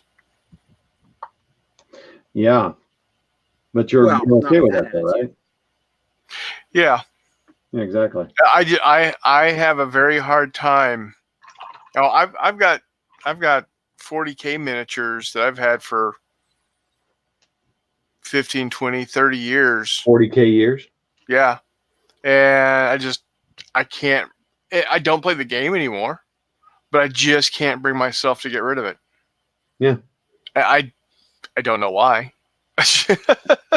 You spend a lot of time and energy, and there's history and stories and memories, and in some ways it's okay. If you got the room and it's not a burden to you, well, heck, keep it. There is some cost to storing it, but not really. But yeah, I'm sometimes stuff you just gotta get rid of. You probably have other stuff in your house you get rid of with glee. Maybe. I don't know. Or maybe you're a hoarder, but you don't seem like a hoarder, so. If you could actually see past my printer, yeah, and the stack of boxes, would it frighten me? Yeah. Let's put it this way: I'm glad I'm moving to a house with a basement. is the move? See, every time I moved a lot. It doesn't sound like maybe. Well, no, I moved every couple of years in the first few years of our marriage. The cool thing about moving a lot is it helps you get rid of stuff. Oh, I'll get rid of other stuff, but when it comes to either my gaming or my wife's quilting, yeah, that stuff doesn't just go away. Yeah. Furniture goes away before that stuff does. Right. Yeah. No problem there. Let's see, Casey Board Gamer. Not heard of the channel yet. Thanks. Worked at AT&T in Lee Summit from '99 to 2009. Oh, really? I at the NTC, I worked there when they first opened in 1990. 90 to 97 is when I was there. Ooh, you just missed each other. Yeah. Relatively speaking. Heavy's like, man, I was born in 90. No, anyway. I was born in 83. Sure. There you go. Well, so you're an old 7-year-old at that point. I feel like there was something else I was going to say about that whole game buying thing. Well, I'll tell you what. I mean, so yeah, getting rid of the. So I want to get rid of my sixes. It's kind of hard, but not really. The hard thing about getting rid of the sixes is the thought of I need to take. I don't need to take pictures of each of them, but I need to take decent pictures of the group.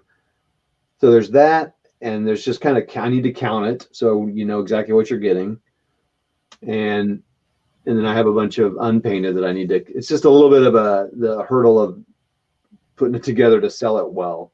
Right. Yeah, that's my hurdle more than anything, because that's going to take time from 30 minutes or playing a game or something. It's just kind of like, it's not a rush to get rid of it, but I really would like to move it. But I'm paranoid about shipping it. Now, I think there might be someone locally who we, the three of us know that might be interested in them. So that would be cool if I could do it locally. Yeah. Awesome. St. Louis. I was actually pretty proud of myself. So I charged $40 extra. This is optional. I said, in the eBay listing, I said I'll charge $40 extra, and for that $40, I'll cover the shipping costs.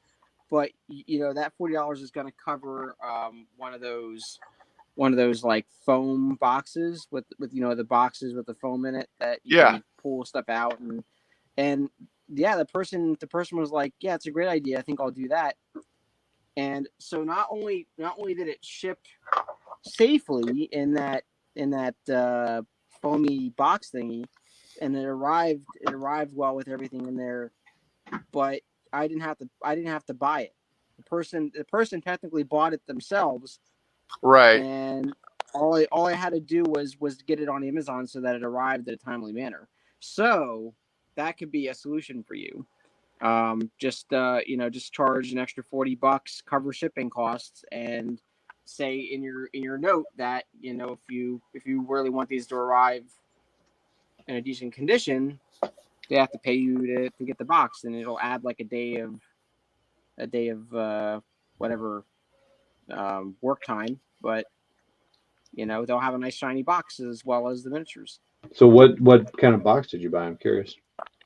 I can't think of it now. The name of it. It's what I'll do is I will send you the Amazon link after the chat's over. Oh, it was on it. Okay, to the brand, because it's nice, and you can now. I think it's mainly 28. It was like for 28, so they're decent sized spaces in the box, but I think you can get them for 15s and lower, or at least to the point where you just pull the foam out yourself and create little spots for them. It's a little, like I said, it's a little expensive. I think they range from like $35 to $40, but you don't have to worry about it. You get it, in 2 days, because it's Amazon shipping, Amazon Prime, and you just package them up in that, put them in another box to secure it, bring it to the post office, and off it goes. So awesome. Yeah, it's just friendly tip. We're done here. That'd be awesome. So I hope the local thing works out, and I haven't even reached out to the local St. Louis miniature gamers. So work with the guy that's might be interested in trading, and then I'll talk to the local St. Louis guys. I can maybe find some guys that want some 6mm stuff. It's a very good assortment of 6mm German and American, and some Russian. So we'll see. But anyway, that's the thing holding me back from getting rid of that stuff, is just the work to make it happen. Well, yeah, the issue, the reason why I'm not interested is because it's World War II 6mm. Yeah, right. You want the modern stuff. If it was Cold War, heartbeat, we'd be discussing. Be having negotiations, high-level powered negotiations. Oh, the other thing that I have a truckload of is Star Wars Lego kits. Oh, brother. Yeah, those things are big and take up a lot of room. Yeah. Are they all built, or what's the deal? Well, Yes and no. I've really not had room to have them all out, so I they're either the other thing is I do have an issue with my young nephew coming over Yes. and wanting to play with the Lego, Yep. and I've got Lego set aside for him to play with that he can put together and take apart, put together, take apart, but you know Not those. when he dives into my Millennium Falcon. Nope. And it's not that he's gonna break them. It's like you're scattering all the parts. I don't know if I'm gonna get them all back now. And when I go to rebuild it, it's like, where is this part? Yeah. So yeah. I also have the Saturn V Lego set. Oh, that one is one I think would be cool. Yep. 3 feet tall. I wish they made one of the Mercury and Gemini too. Yeah, because I would have those as well. That's a cool one. That's a cool one. Yeah, Legos are tough. So we have bins of Legos that the kids had. Oh yeah. And that is one we're keeping because it's like, you know what? Well, it's Lego, and eventually, I can see them. Who knows?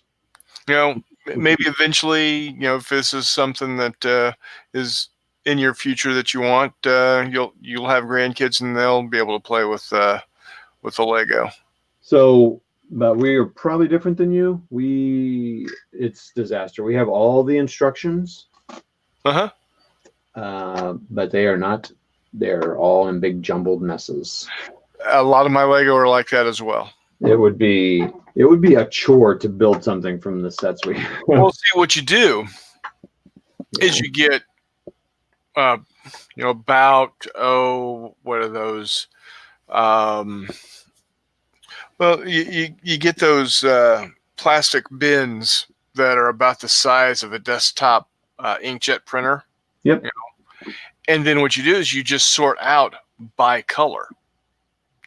Get all the yellows together, all the grays together, all the beiges together, and then get if you really want to go nuts, get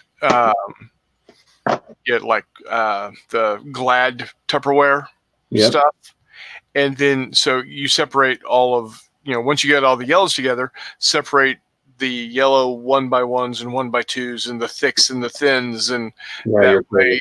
You could just be quiet right now. Stop it. Stop what you're saying. But yes. Just giving you options. Yeah. You stop with the options. No, that's good. Yeah. I mean, that's not happening, but yes, you're right.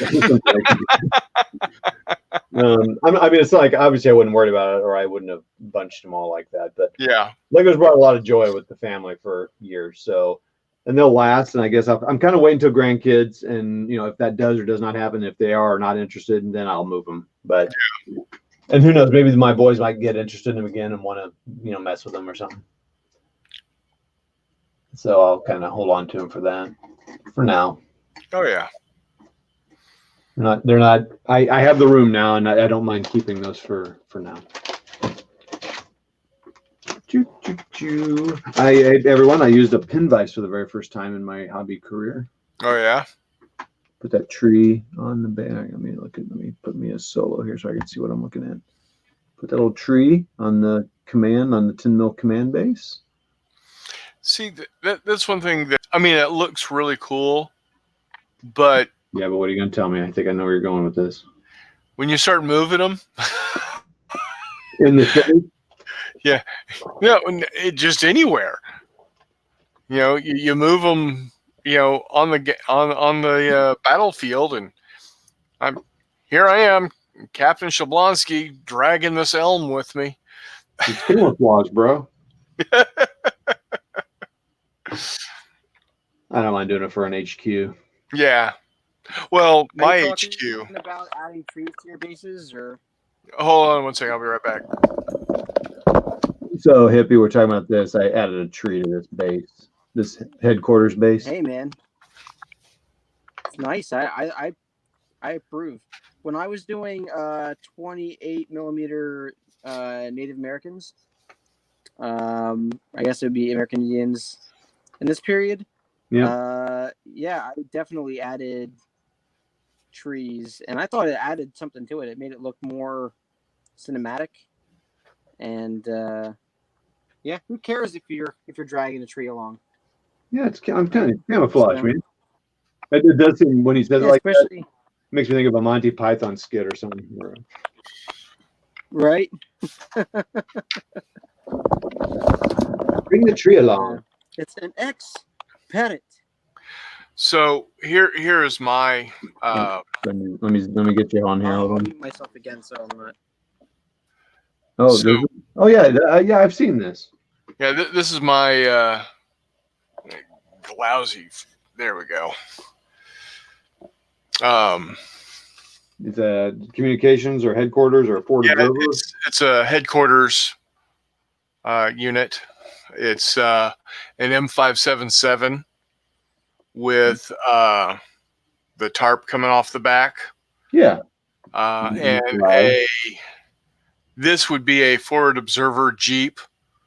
It's Okay. technically a tow Jeep without the tow on it, and the down here, this is actually the trailer has tow missiles in it, but I'm using it as the Ford Observer Jeep for 4-deuce mortar battery, Okay. and it was just a trailer with a tarp over it to keep supplies in. Yeah, right. And so I just put a piece of tissue over it, using some white glue to stiffen it up and paint it over it. That's cool. So, and then of course, my American Force, my Cold War American Force is based off the 49th Armored Division, Texas National Guard. So, of course, they would be flying the Texas flag. So, Of course. I showed this to my dad, who was in the 49th Armored Division, starting off as a Ford Observer for a 4-deuce mortar battery. And he said, the only thing that you're missing there is the folding lawn chairs and the cooler full of beer. So Yeah, exactly. he approved. Yeah. So do you like that or not? I mean, besides the fact, I know you like it because you made it kind of because it means something to you. Yeah. Emotionally. But are you okay with the basing like that? Yeah, because it's the headquarters. Right. That's what this guy is here. He's a headquarters. It's just, when, especially like in Flames of War, I see these guys, hiding the 5-man team behind, a brick wall. Like, really, you're dragging a brick wall with you? Or the sniper is hiding behind a fence post. I could understand like if it was a bush or even a tree, but a fence post. Come on, guys. Of course, I'm also the type that. Yeah, but I think bases should tell a story. I think. I mean, it's important for people to have that ability to tell a story with their miniatures, even if it looks a little silly on a tabletop. I mean, yeah, I mean, and again, if it's a special, if it's like your commander or it's a HQ unit, and I guess you can get away with a sniper, but if it's the line, the line soldiers, don't do rocks and small, not boulders, but fist-sized rocks and little puffs of flowers or whatnot. I'm okay with that, but don't have an entire fence set up around them, or don't have them hiding behind a wall, so to speak. To me it makes it more difficult for me to have the suspension of disbelief.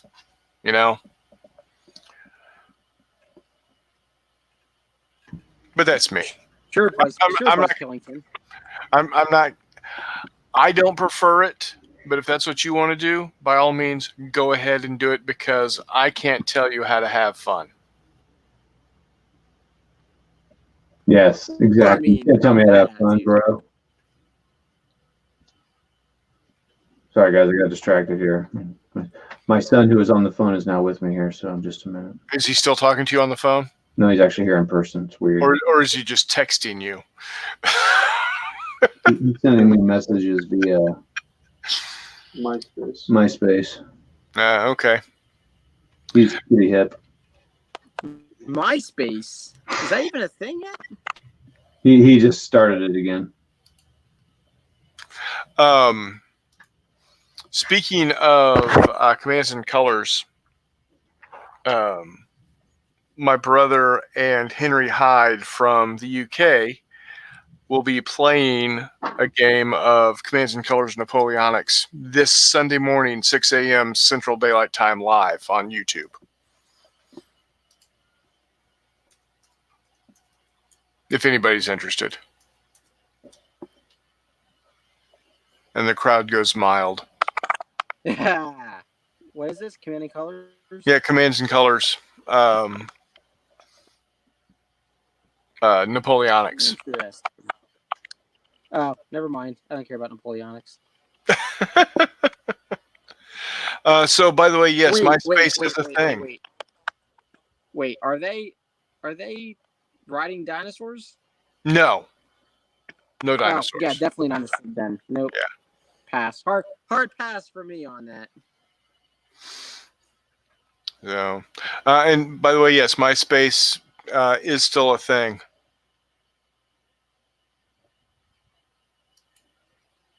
I didn't think it was possible, but Sorry, I'm starting to mute myself, guys. I mean, Sorry.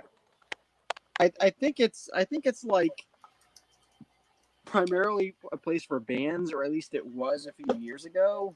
it looks like it because the main page was showing Yeah. one of the Jonas Brothers doing what one of the Jonas Brothers would do. Whatever they do. Yeah. What exactly is it that they do? I don't know.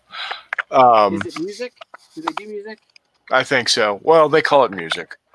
What I find interesting is you can sign in to MySpace using Facebook. Did Facebook buy it? I don't know. Come on, you're supposed to know these things.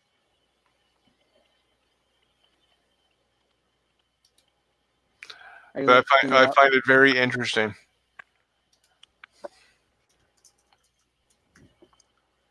Are you looking it up now? Yes, I am. Good. I need answers. I must. Wow. I know that you said I need answers, but what triggered in my brain is I'm Tiny Dancers. It's like, wait, what? Wait, what? Huh? That's in a song, isn't it? Tiny Dancers. What is Yeah, that? by Elton John. Hold me closer, Yeah. Tiny Dancer. That's the one. Okay. Hold me closer, tiny dancer. So it is a subsidiary of a company called Viant Technology, Meredith Corporation. Uh-huh. It is headquartered. It was founded August 1st, 2003. It's available in a whopping 14 languages. What, Facebook? Or wait, not Facebook. MySpace. MySpace? Yeah. Yeah. It is headquartered in Beverly Hills, California. Beverly Hills. But Meredith Meredith Corporation is out of Des Moines, Iowa. Des Moines. Yeah. Good place, that. And then it only has 150 employees. That's incredible. Is Tom still one of them? Tom Anderson? I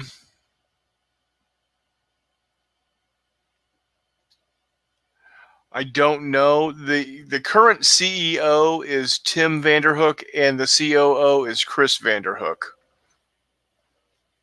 Whoever those individuals are.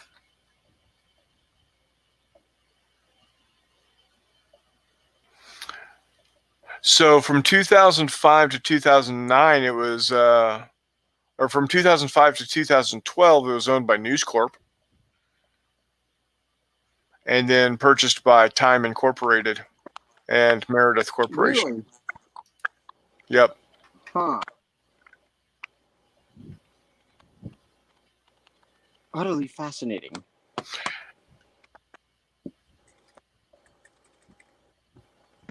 All right, Recklin Fleshade, let's see how you do. I haven't used you in a while. I don't know if you're going to do what I want you to do, so we're going to test you out. Sorry, guys, I had to blank out there for a second on my own stream there. It's cool. We got you covered. That's why you got friends, man. Well, let's see. We've also had some other people on here. Let's see what we got going here. Son wants his iPad, so need to go. Good night. Oh, Casey Board Gamers is gone, but David Page replaced him. So hey, David Page. Hey. Someone's not on there anymore. Gun Barrel, hold me close. Tony Danza.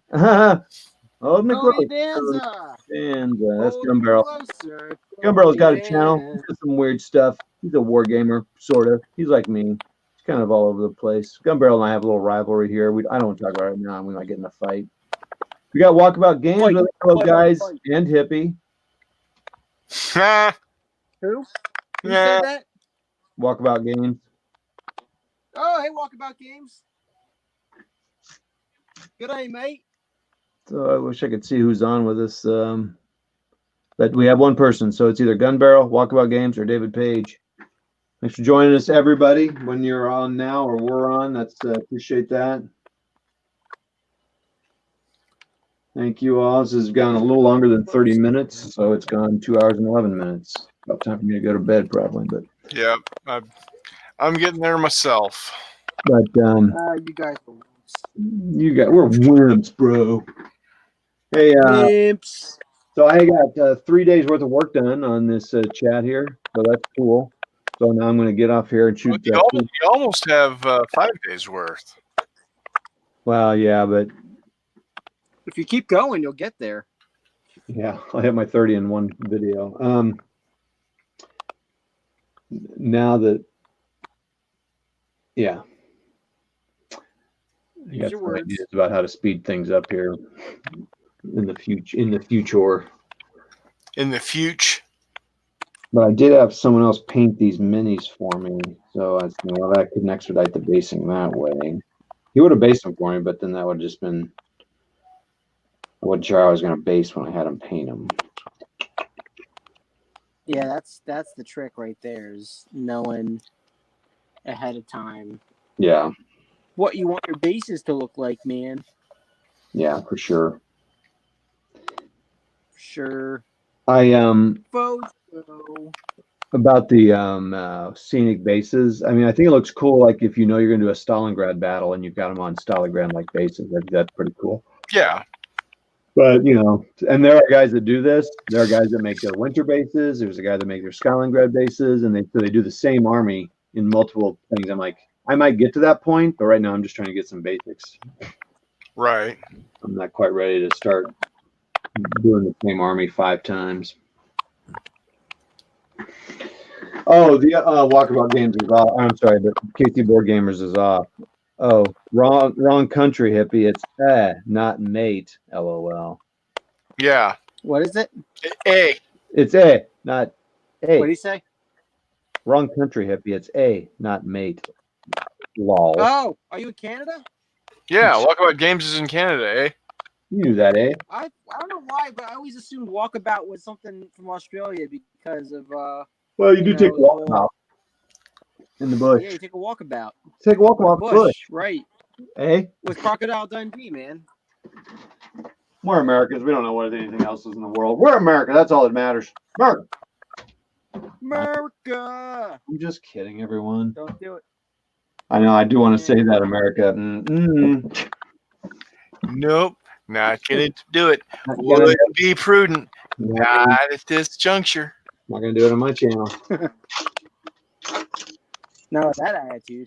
Here we go. Not that attitude. I'm actually putting tools away when I'm done working with him. What? I never do that. I never do that. You know why? Because then I gotta take it back out again, and it's a huge pain in the butt. You take it out, man. Tools Right. aren't here, man. I got you. You hoser hippie, man. So okay, so Gun Barrel and I are. I guess we know who's on. Who's my one viewer, but you hoser hippie, lol. So it sounds like Talk About Games and Hippie has the same relationship as Gun Barrel and I. Head-to-head battle, mano a mano. Listen. I have the same relationship with everybody, man. Conflict. 47. Hey, man, free boops today, man. Cool. Giving out free boops. Giving out free what? Boops. Free boops. I thought you said something else. Well, David Page, I am sorry. I did not see that you were on there. I would have loved to have chitty chatted. I did think of another game, but it's not, I didn't think of for Casey board gamers, but it's not really a miniature game. Heroes of Normandy, the square board with the big cardboard pieces, and Yep. it's kind of a cool cinematic, fun game, sort of historical, sort of. Sorta. I mean, no game is ever going to be 100% historical. Oh, here we go. We're never going to get that. We don't have time for that part, that discussion. That'll have to be another chime. All right. So, Hippie, what'd you get done while you were chatting with us? Let's see. I got 2 augers done. Oh, wait, let me put Almost, you. Let me almost get you put on here. Oh, that's cool. And you'd said that you'd kind of been looking at minis and not painting for a day or two or whatever you said. How many days? Yeah. So this was very therapeutic for me. Here, let me There you do go. one at a time so I don't drop them because I'm going to do that. Yeah. There we go. Let's see. Can you? Yeah. The skin's a little orangey right now because I haven't done any highlights on it, but Looks good. Yeah. Cool. All right. Yeah. There you go. So And I'm sorry. What this is the are other these one. people? What are these people doing? What's their deal?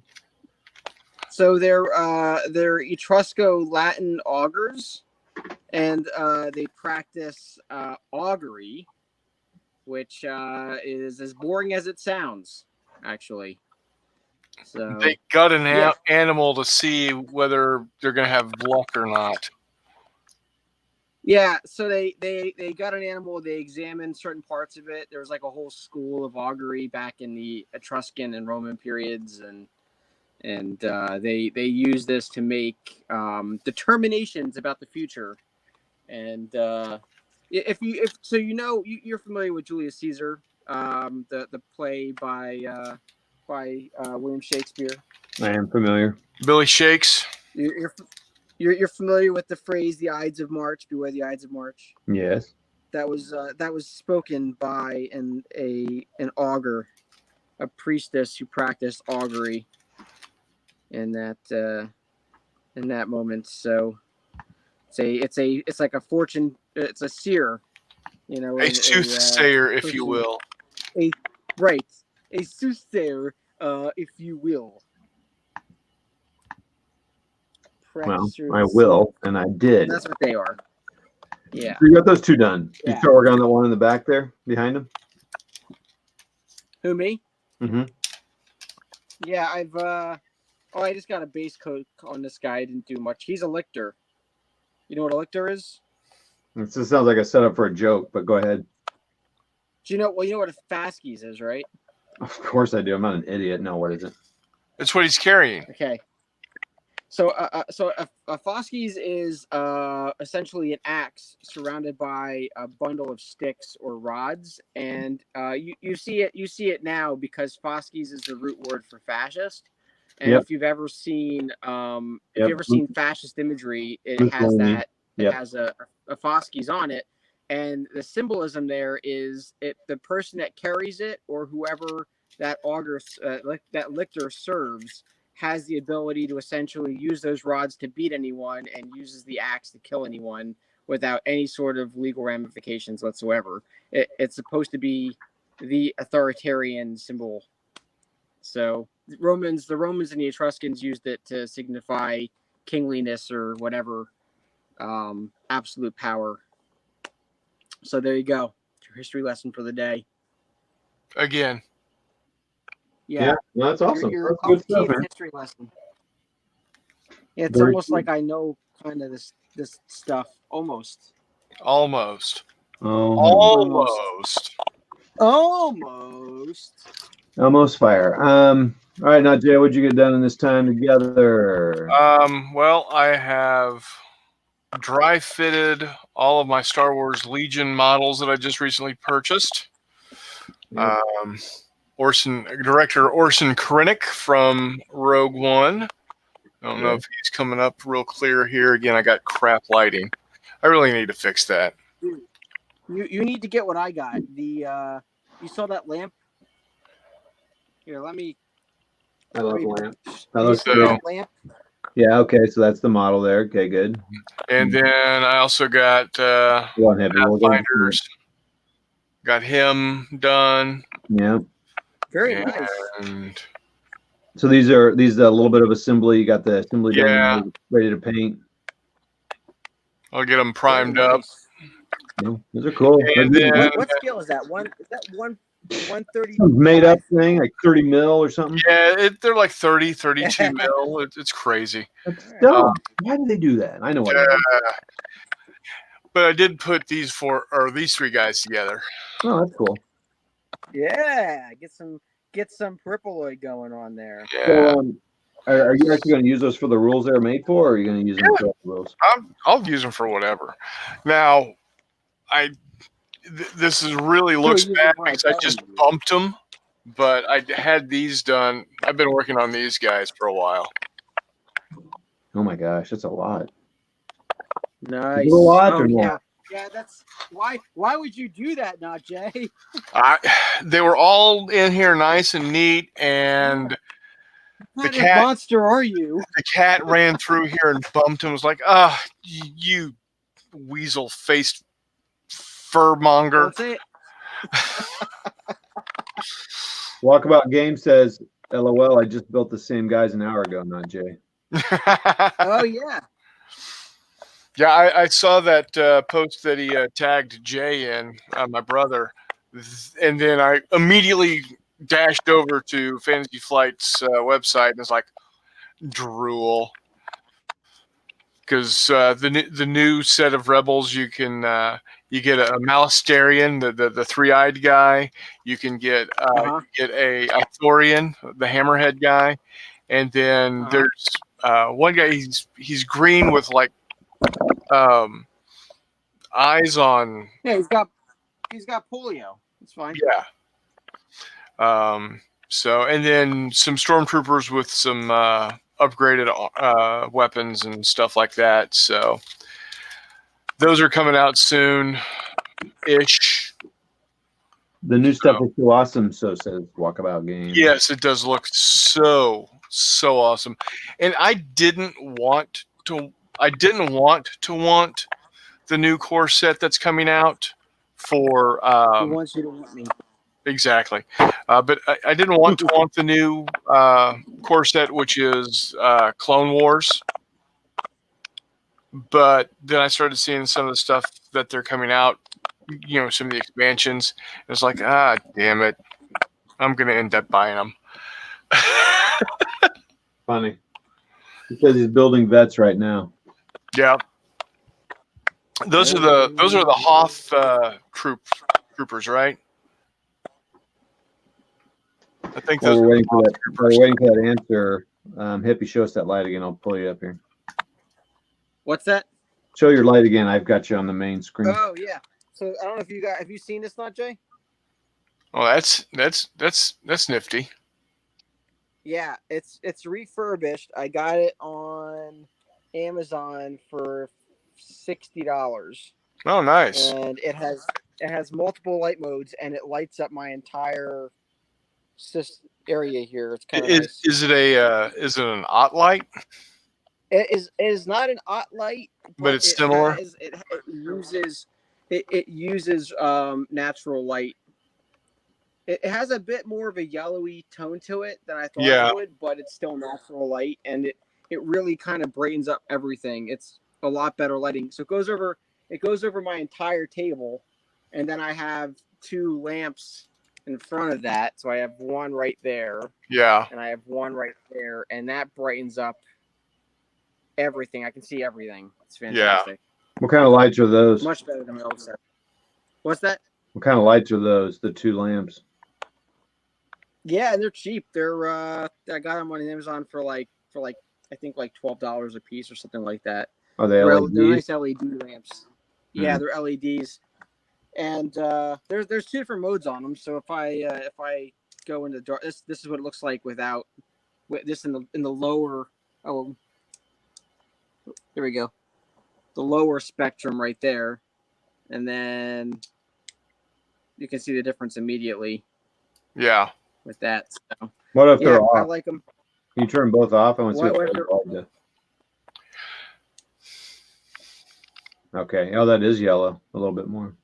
Yeah, a little bit yellow, but again, it does light up the whole room. And if it's meant to be, it's directed light, so it's meant to be pointing down. The light's supposed to be directly down, which is nice. But yeah, it works. It works nice. It's a nice little lamp, man. Yeah. I Very think I cool. need to. That's interesting. You have those 2 lights kind of pointing. Here, I guess I can show my light setup. Mine's just a bunch of random lamps that I have, but I don't like the way they light stuff up. So here on my light. Time to show my lights. Oh, look at that. That is really nice. No, it's a very nice light. My wife's a lighting designer, so she gets all kinds of cool lamp samples, but it's straight up and down. I like the way yours points to them. You got the 2 lights pointing Right. to them, like that. Whereas this one's up. I also got Right. this one. So another cool lamp, but it's not great for modeling. Right.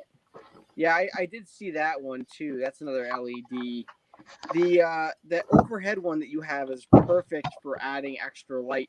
So the reason why I have directed light right in front of me is so because you don't paint like this, right? Because then Yeah. you can't see your miniature. So you paint like this. And I needed something directly pointing at it so that I can see all those details. And yeah. And the best part is they're on that kind of like wire, that like really bendable metal wiry thing, so I can move them around and position them like this if I really wanted to.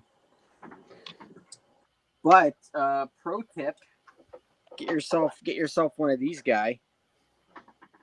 Oh, I got one of. Oh, those are those. Oh, wait, is that new one that's you seen advertised a little bit now? Hold on. A little bit. I got it. It's the brand is. You got it right here. It is. It doesn't have a brand name on it actually, but this is the box. Yeah, that's the one that you kind of has popped up on Facebook a bunch here lately. So Yeah, because everyone's been buying it. I got it last month or the month before. I don't remember, but it has like multiple different lenses and they pop out. So you just pick the ones that fit you, and then on top of that, it has this really nice light on it, so you can see how that looks when I point cool. it, and yeah, so highly recommend it.